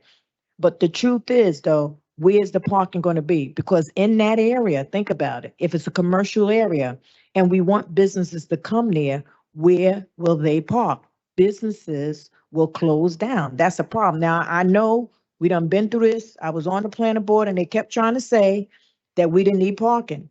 But I kept trying to say this here. Once you start a family, you're going to buy a car. And when you buy a car, you're going to need parking. Now, that just makes sense to me. Now, I get it. I get the affordable units. We're not saying that. Is there a way? Because if they voted on a plan before that parking was included, is there still a way that we still can get both? Maybe we have to decrease the affordable units. I don't know, Chuck. But I just know right now, I hear his frustration, and I do hear what the people say when it comes to parking throughout this whole city now. It is out of control. We can't find parking. So we got to start tackling parking in some way or another. But let me ask you a question. The original site approval, which was much more bigger, correct? Didn't it change in size to smaller? No, the original one that we showed parking, how it was the same size. But we had a parking configuration that had a ramp coming up off of Newark Avenue and circled for 2 floors of parking. It was very tight. It was 45 spaces. That's when engineering got a copy of it, the review agents, and said this, you know, they were against it, or were against the curb cuts, that they didn't think this worked. I know there's a curb cut there, but I don't think, you know, in their opinion, it didn't make sense to continue to have a curb cut there. So we changed the plan in response to that. Now, and you're right, you know, Council President, I am going to say, you know, this project, we don't think we can have the parking there. There are other projects we're talking to planning now about having other properties that could incorporate parking into the respective developments in this immediate area. I've had conversations not only with planning, but Hudson County, with the courthouse, to try to collaborate on a plan to get parking within this area, but not necessarily on this site.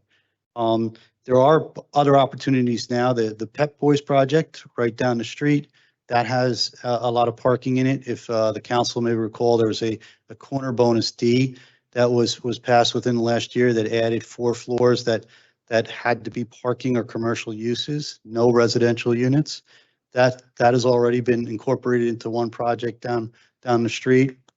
There's other projects with that corner bonus that are anticipating to put parking. They have to put parking in order to have that bonus, and that's right in the immediate area. So there are discussions and plans to have this, and you know, it's not, those projects aren't approved yet, but right, the city planning is aware of that, and I know the county with the courthouse is aware of this. So there are efforts and planning being discussed right now to try to address this. Chuck, it's impossible. Come on. When you go home tonight, you pull in your driveway. You don't live in the city here. I have people, young ladies that have to walk 4 or 5 blocks to find a parking space and walk home at 12 o'clock at night when they're coming home from work. They've taken away all the parking up in that whole area there. And I don't want to hear, oh, they're going to find someplace else to park. The stores are going out of business. The stores are complaining. Little India is a horror show because nobody can find a parking space. This building, if it wants to be built, should be built with parking, and that's it, period. Taking away 40 some odd more spaces from us. As I said, Baldwin, Summit Avenue has taken away 2 major parking lots. Baldwin Avenue took away the gas station and the parking lot across the street, the other gas station.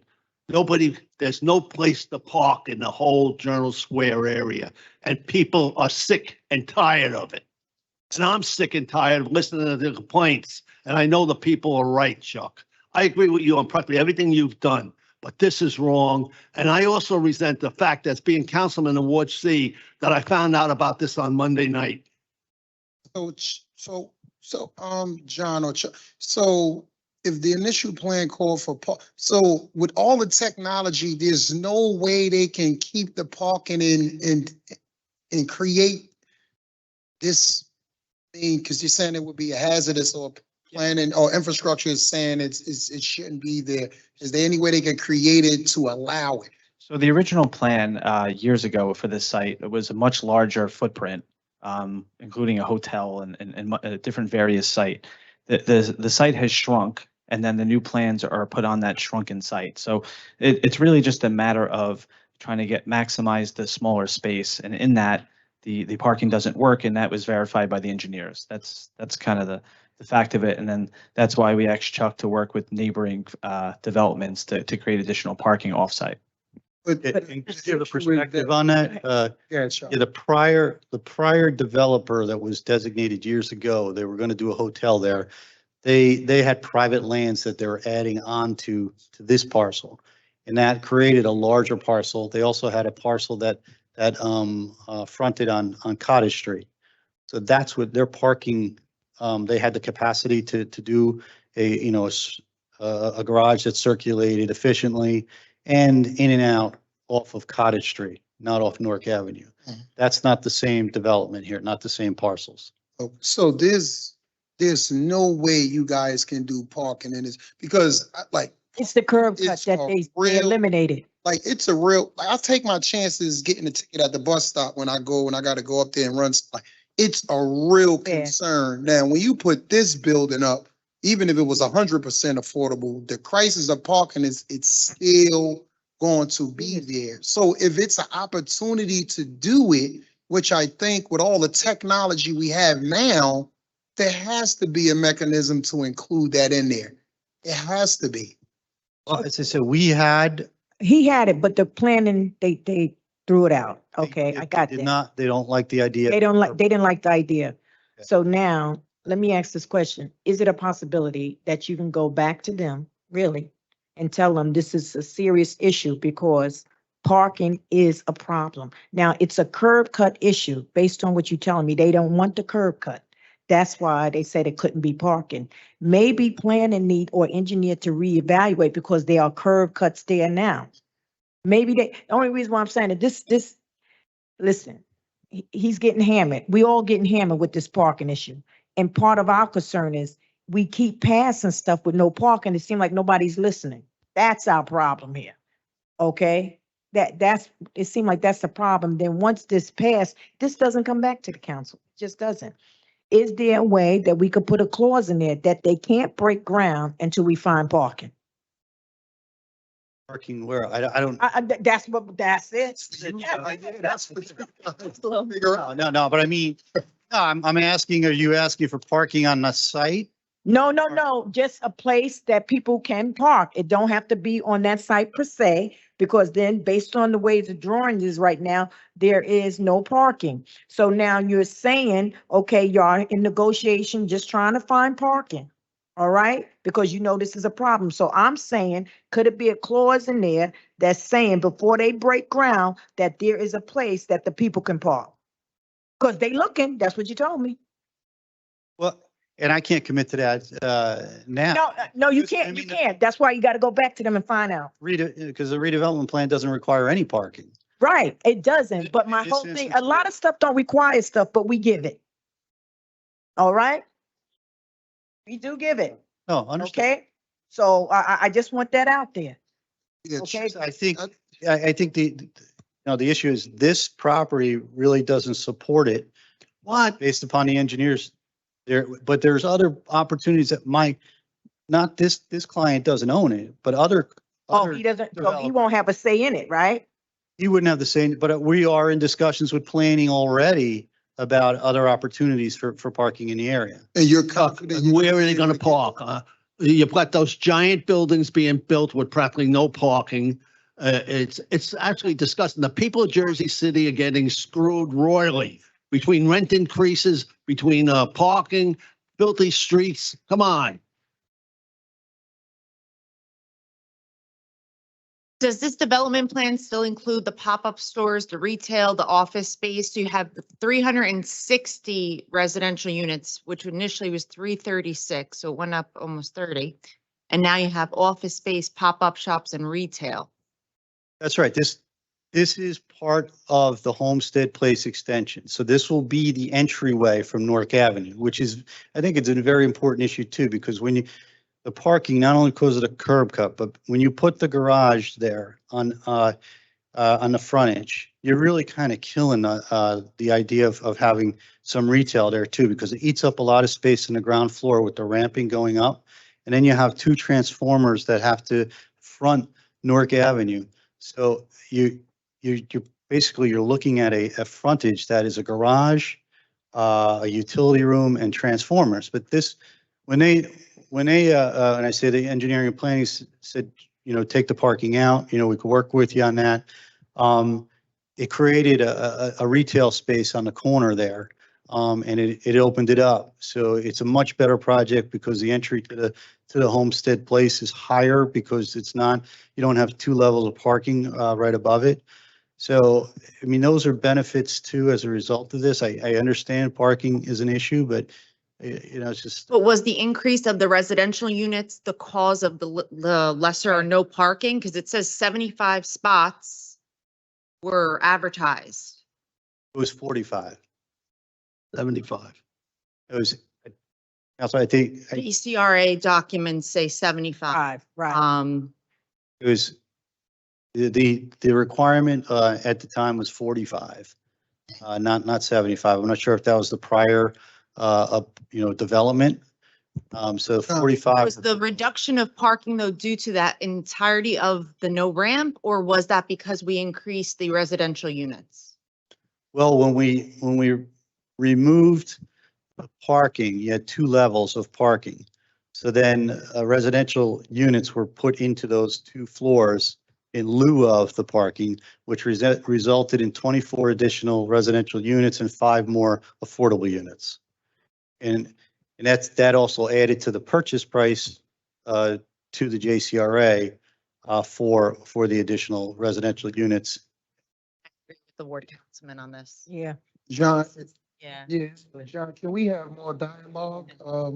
Chuck, if you could just touch base on the timeline for the Aspire and why it was brought to this council meeting. I know the representative has to go to the state. It was a strict timeline. Yeah, I mean, it's a critical path for these with the affordable housing. The 20% affordable housing is through the state, through the Aspire program and the low-income housing tax program, the 4%. So those are applications that they need to file, you know, as soon as possible. The Aspire is competitive. You just don't get, you know, not everybody gets it. So we need, as part of the application, we need the resolution that's before you tonight, a resolution of support to present for the state applications. And then you need a site plan approval to move it forward. So that's why this is all, you know, we've been working on this for a long time. We're trying to meet those critical timelines. What is the timeline for to be back to the state for the? Right. Well, they're trying to get it done. What's the timeline? I want to know what the deadline is. I don't know the deadline tonight. I'm not handling that application. Yeah, But my understanding, they want to get it done by certain. it has to be in by the end of September. We could table it. Yeah, our motion to take. Can I just make one, I hear a lot. The one thing I just want to say, I would say two things. First is I think I would all be in a better place if the ward council people and the administration and planning are in really good dialogue before it comes to the full 9 of us. But the second thing I just do want to say is, you know, I do not want us to lose the forest for the trees and say that this is a project with all union labor and 20% affordable in a place that has not had any affordable housing built in a very, very long time. And I appreciate Councilman Boggiano's efforts on amending 260, which I think is the exact right thing to do, but it takes 5 years for any type of project to get from point A to point B. So, you know, I defer, and I think there has to be respect for ward council, but I don't want us to lose that. And if, you know, 3 weeks from now, we're able to work this out for the September meeting, I'm okay. But, you know, I don't want to lose the sight of that big picture. We could bring it back to the next meeting. He doesn't even have it. Yeah. All fairness. Chuck, it's got to end. Yeah. They've destroyed Journal Square. They're destroying the community around their neighborhood. Everybody's moving out between the prices of rents, no parking. like I said, people are just getting disgusted. And the argument that the traffic engineering or whatever said, oh, they want a curb cut. There's been a curb cut there for 40 years. Cars been coming and going out of there. And it's time we start taking care of the residents of the neighborhood and the businesses because we're losing them all. It's walk down Newark Avenue, see all the stores that are empty. And one of the reasons is they can't find parking. Now the guy wants to close Central Avenue so he could put up his big skyscraper at Central and Newark. And saying, what are you kidding me? There's another 40, 50 spots that are going to be gone. Chuck, it's got to end. I'm not picking on you, Chuck. I work with you quite a bit, but this has got to change. Go back to these people, tell them to build it with damn parking underneath, and that's it. We could bring it back to the next meeting, Chuck. We could bring it back, and this way here, we can have a conversation with planning, okay? Because they need to have a conversation, especially with the councilman. They really do, and that's just fairness. They just need to have one. We'll have a further conversation. Okay, I'll we'll ask do that, the- because instead of, I don't know how the council feel. It may pass, it may not pass. Before something fail, I would rather try to give it another chance, and my chance is giving them another conversation. Okay. Okay, I think that's fair, because this is a possibility, because we all don't feel that way at this point about that project, because he's getting hammered up there. We getting hammered with parking throughout this whole city. Everywhere we go, people complaining they can't park, they can't park, they can't park. And it's like we just not listening. We're not even trying to come up with a plan with parking. Just not. I don't know what happened. Maybe we could decrease some of the units. I don't know. I mean, planning can do amazing things. I've seen it.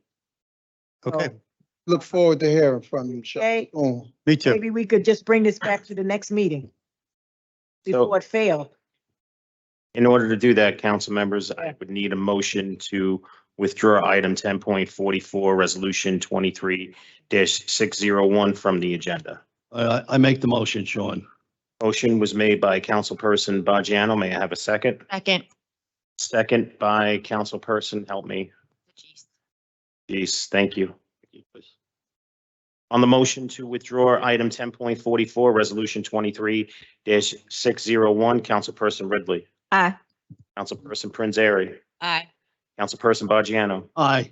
Councilperson Saleh. Aye. Councilperson Solomon. I'm going to vote aye, but I will say is I hope there's good conversations and it comes back soon because, again, we can't lose those affordable units and we can't lose the union jobs. Hopefully we can get it all and have those. But James, when it's your ward, we respect it. Understood, which is, We respect. I'm voting aye. I'm just stating my position too, that Okay. if, Because we if try 2 to months, respect the no, exactly. If 2 months from now, we don't have more progress, then, Yeah. those things are really Put it important. on there, the record. We try to respect each council person in their wards. And there's no need for us to treat him any different. And also, I think that this council has to pass an ordinance saying that enough is enough, putting up these skyscrapers with no parking. It is absolutely ridiculous. We got two going up the block for me. Major projects, no parking, with hundreds of units of people. Oh, nobody's going to have a car. That is such BS. Everybody has a car. Vote aye on that too. Councilperson Gilmore, thank you. Councilperson DeGise. I vote aye. And I also think that affordable housing and union labor shouldn't be contingent on whether Correct. people get parking or not. Right. That should be a given for the developers here. Thank You're you. using union labor That's right. and that affordability and workforce housing is built into your plans as it is the city's master plan. Correct. Given you, the first plan was 75 spots and then 45 spots. That's still a fraction of what should have gone to that development. So going from 75 to 45 to nothing is unacceptable, and removing union labor or affordable housing to, give us the parking Yes. would be just as wrong. Yes, right. Councilperson Rivera. Aye. And Council President Waterman. Aye. Motion carries unanimously 9-0 to withdraw item 10.44, resolution 23-601 from the agenda. So council members are going to be taking a vote on items 10.39, 10.50, with the exception of 10.44, which has been withdrawn. Councilperson Ridley. Aye. Councilperson Prinzary. Councilperson Bajano. Aye. Councilperson Saleh, Aye. Councilperson Solomon, Aye. Councilperson Gilmore, Aye. Councilperson DeJeece, Councilperson Rivera, Aye. and Council President Waterman. Items 10.39 through 10.50, with the exception of 10.44, which has been withdrawn, are approved unanimously, 9-0. On to our next set of resolutions, items 10.51 through 10.60. Again, that's items 10.51 through 10.60. Councilperson Ridley, Aye. Councilperson Prinzary, Aye. Councilperson Bajano, Aye. Councilperson Saleh, Aye. Councilperson Solomon, Aye. Councilperson Gilmore, Aye. Councilperson DeJeece, Aye. Councilperson Rivera, Aye. and Council President Waterman. Items 10.51 through 10.60 are approved unanimously, 9-0. On to our next set of resolutions, items 10.61 through 10.71. Again, 10.61 through 10.71. Councilperson Ridley, Aye. Councilperson Prinzary, Aye. Councilperson Bajano, Aye. Councilperson Saleh, Aye. Councilperson Solomon, Aye. Councilperson Gilmore. Said 71, Sean, right? Yes. Aye. Councilperson DeJeece, Aye. Councilperson Rivera, Aye. and Council President Waterman. Items 10.61 through 10.71 are approved unanimously, 9-0. Okay, we are up to the balance of our resolutions, and did we find out whether 10.78 has a MOU? Council, it's not attached to the document, but I know Councilwoman Prinzary said that there were two established with the application. Yes, the applicant has two MOUs established with the Anti-Violence Coalition and with Community Treasures. She was trying to get in touch with her lawyer to figure out why they were not part of what was sent to council. So I would request that this moves forward if the council is comfortable with that. You said the. That's for 1078. 1078. Thank you. You know, I gotta ask something, Sean. They're asking a couple of these be tabled for now. And yet, when I asked for 535 and I spoke to the young lady, I think her name is Alexandria. I spoke to her earlier. I wanted to go back to Hudson Gardens, back to a couple other things. And, you know, but that's not being able to table. The community would like to know, they should have a meeting with the community and, you know, it's not right. You No, pull no, through. no, Rich, the reason why we wasn't tabling her is because she did her due diligence. Oh. See, the community has a responsibility to respond to. I just want to put on the record. Pam Andes has email from people objecting to this. Yeah, now. And, you know. Yeah.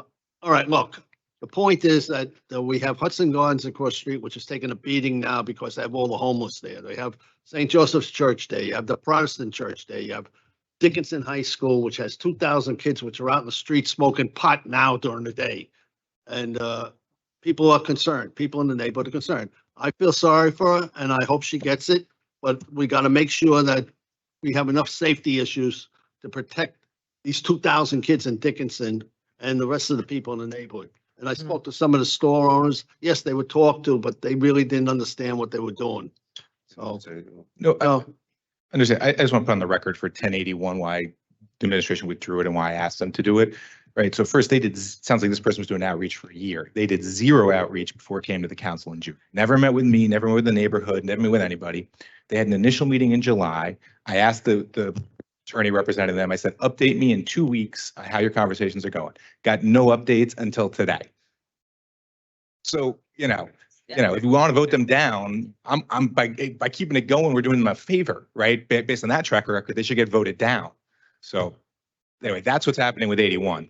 Alex is a member of the Jersey City community. She is a minority woman and she has done her homework head and above shoulders over many applicants that have come for us. And she's been in contact with your office and with the community. And I'm sure she's gonna talk to the community and the people that you deem important to talk to after this meeting, but she has been in discussions and constant contact with your office. And it's not fair for us to not vote on her when she's done her homework. And I love you, Rich, but she is a Jersey City resident, and I know you're gonna vote no anyway. So let her work with your office and continue to work with it, but there's no reason to delay her and to, stop her success. We're passing these laws with pot. As I said, we should name Jersey City Pot City, change it from Jersey City. Oh, right. But the woman down the shore, there was recently an accident, killed 4 people high on pot. We have no police protection if a person's driving high.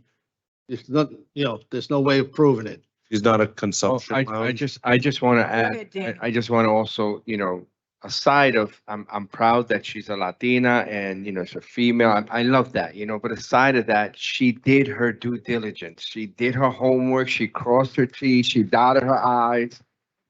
It is what it is. And Please, Don't shut out, please. don't yell out here. don't make it worse. Please don't. Go ahead, Danny. Finish. That's all I have to say. If you're emotional, just step outside until we vote, and then, thank you. We will vote on her application, and the reason why, because she did do her due diligence. There is a responsibility on both ends, okay? The community has a responsibility too when they reach out to respond back. You can't hold up an application and a community can't trying to avoid it Till the last minute. until the last minute and expect us not to vote. It's just not right. This council is being fair across the board, and that's just the way it is. So we will vote on her application because she did do her due diligence. I know the girl was calling me every day. Not even being funny, she was. And this was some time, and this is when we even went into, table inserting. She was on her due diligence, I know from my point of view, because she was contacting my office every day to find out exactly where was her application. She was reaching out to different people. We agree with you, Council President, and the administration recommends that we proceed with a vote. Okay. Go ahead. Okay. So council members, I'm going to be taking a vote on the balance of the resolutions. That includes items 10.72 through 10.91, with the exception of 10.79 and 10.81, which have been withdrawn. Councilperson Ridley. Just because we've given the explanation on, I think, almost all of the cannabis businesses on here on 1079. The reason that we are waiting, we know that there is a few issues with location and litigation with other companies in that area, but beyond that, this company has not had a meeting with the community. They don't have an MOU with the local group. They are teaming with, seems like they have some support from New Jersey Reentry, but we all know that our Reentry place or Martin's place, like the gentleman mentioned earlier, isn't here anymore. So they need a little more time to do some more outreach in the community. So that's the issue with that one. And I'll vote aye on everything else. So I didn't hear the one you're not voting on? The one you pulled, 779 you pulled. Oh, that was what I was talking about. Okay. But aye on everything else. Thank you. Councilperson Prinzary. So I'll be voting on aye for all, and briefly on 1090, to the conversation we were having about parking and the issues we have getting around the city. This is exactly the reason why the state needs to step in and take over the A and C bus lines for the 30, 31, 32, and 33 lines. The west side and south side of the city are transit poor. We rely on these buses. To give you a couple of data points to support this, when A and C was working to full capacity, they were servicing approximately 200,000 residents a month. The 80, which does not even cover the entire territory that these buses services 5,500 residents on a weekday getting to and from work. This is about people being able to commute around the city to get to their jobs, to get to their families, and to be able to, not have to worry about whether or not they will be able to park their car when they get home. One of the ways you solve a parking problem is by creating cities that are transit rich. So I've been in conversation with NJ Transit, with Assemblywoman McKnight. She has been in touch with the governor's office and their transit team to see how quickly we can ramp up service because we only have until October 31st. I appreciate also the county's involvement in this because it's going to take all of us to make sure that these services stay intact. And additionally, when New Jersey Transit took over the 10 and the 119, the service improved and ridership doubled almost within the course of a full year. So I'm going to get off my transit soapbox. I appreciate the work that Councilwoman DeGise did on this and for all of my council colleagues for co-sponsoring.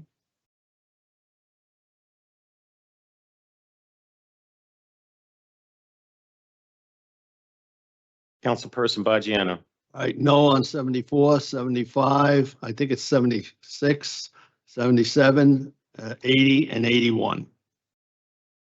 We're not voting on Pulled 80. 78 and 79, is that correct? We pulled 79 and 81, so you're voting no on 74, 75. No on the whole bunch of them except for those two you pulled. All right, so let me just get this. 78 and 80, right? Yeah, whatever the two you pulled, no. I mean, the others all no. And then the rest, yes? Yes. Thank you. Councilperson Saleh.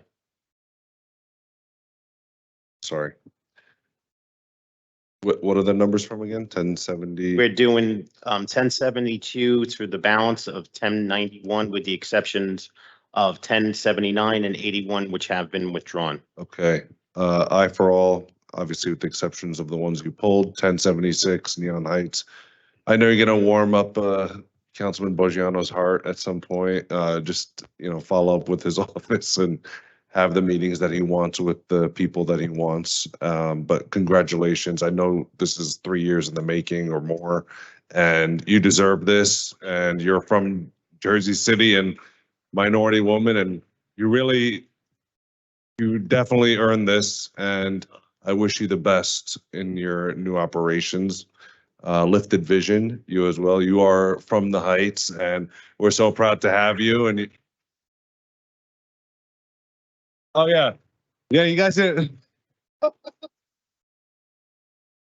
When the council president votes, definitely give yourself a round of applause because we're still on number 4, vote number 4. So let's let's don't count our chickens yet. But thank you, and I vote aye for all. Thank you to Councilwoman Mira Prinzeri for the resolution on the AMC line. It's a transit poor area, a transit desert, and that's how you get more cars on the road if you continue to do that. So we need a reliable, sustainable transit system that de-emphasizes the use of cars and emphasizes Black and brown communities. Thank you. Okay, Councilperson Solomon. I'm going to vote aye for all. Thank you to Councilman Prinzeri and the whole council on 1090. Happy to do anything it takes to get those 4 bus lines fully operational. It is an unacceptable result if they close. So whatever we need to do, count me in to do. And then congratulations to the folks who hopefully after the vote is concluded have their council approval on their dispensaries. Okay, Councilperson Gilmore. I vote aye. Councilperson DeGise. Councilperson Rivera. Now you can clap. You have officially. I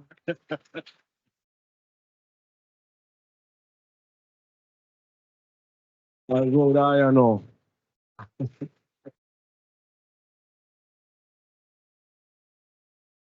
I vote aye on all. Council President Waterman. I have to abstain from all the cannabis resolution. I always have to. But I want people to know that I am an advocate for small business.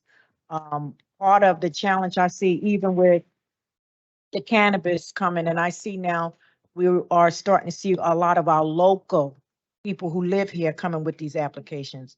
Our whole intent was to make sure that the locals would serve first, But when you are rolling out new legislation and things like that, there's a lot you don't know and there's a lot you can't control because it's all new. All right. But I just want you to know that I can't vote on it, but I'm always advocating for the small business because I do really believe in it. And I am proud that a lot of the things that they're passing now with the cannabis is local people, which we should have done this in the beginning. But when you don't have the money and they give you so much, BS, okay, it's really hard for you. I really do understand that. So I have to stand for all of that. And I just want to commend my two colleagues, the women, for basically trying to deal with this transportation situation.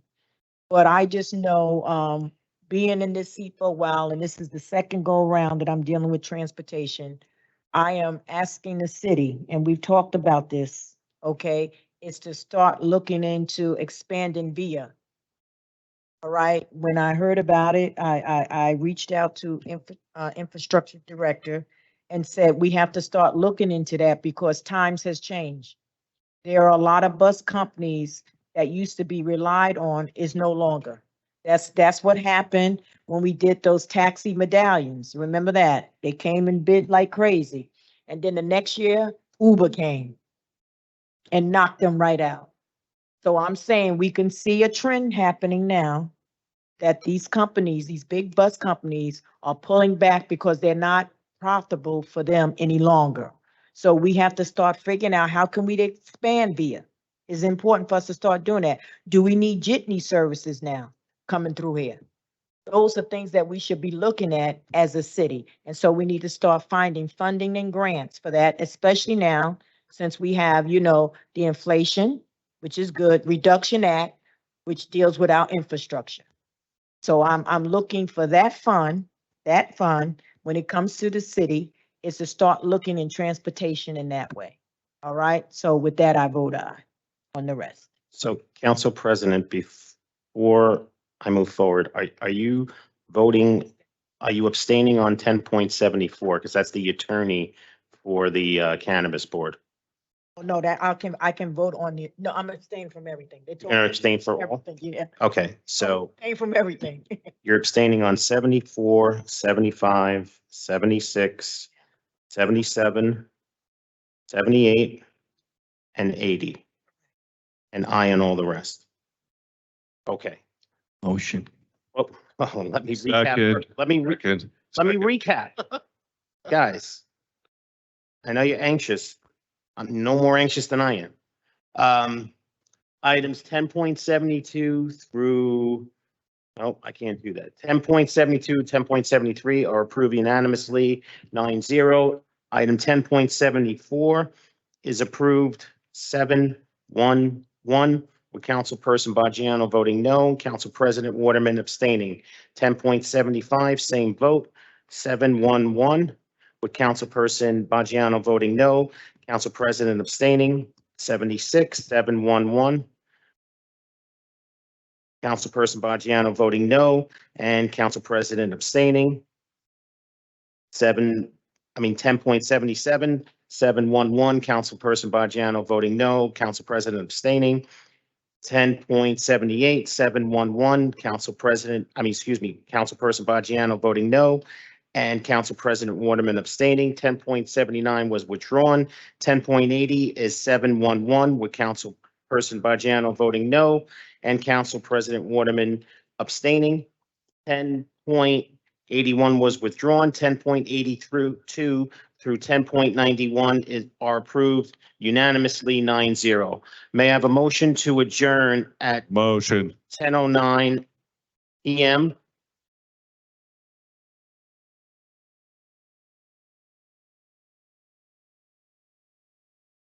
Motion to adjourn was made by Councilperson Saleh, seconded by Councilperson Prinzary. Council members, by acclamation, please say aye. Aye. We are out of here at 10:09 PM. Thank you so much, everybody present and everybody at home. Teamwork makes the dream work. Have a great night. We're together. Like, it's not like the other pastor, everybody, the council members. Give your reasons for why you think you should vote it. I'll tell them, come be us. I'm okay with that. Yeah. I'm just doing them a favor, trying to get some. Yeah, right? No, you giving them too many lifelines, bro. I'm with them, Super Mario game. Should be me. You know? Yeah.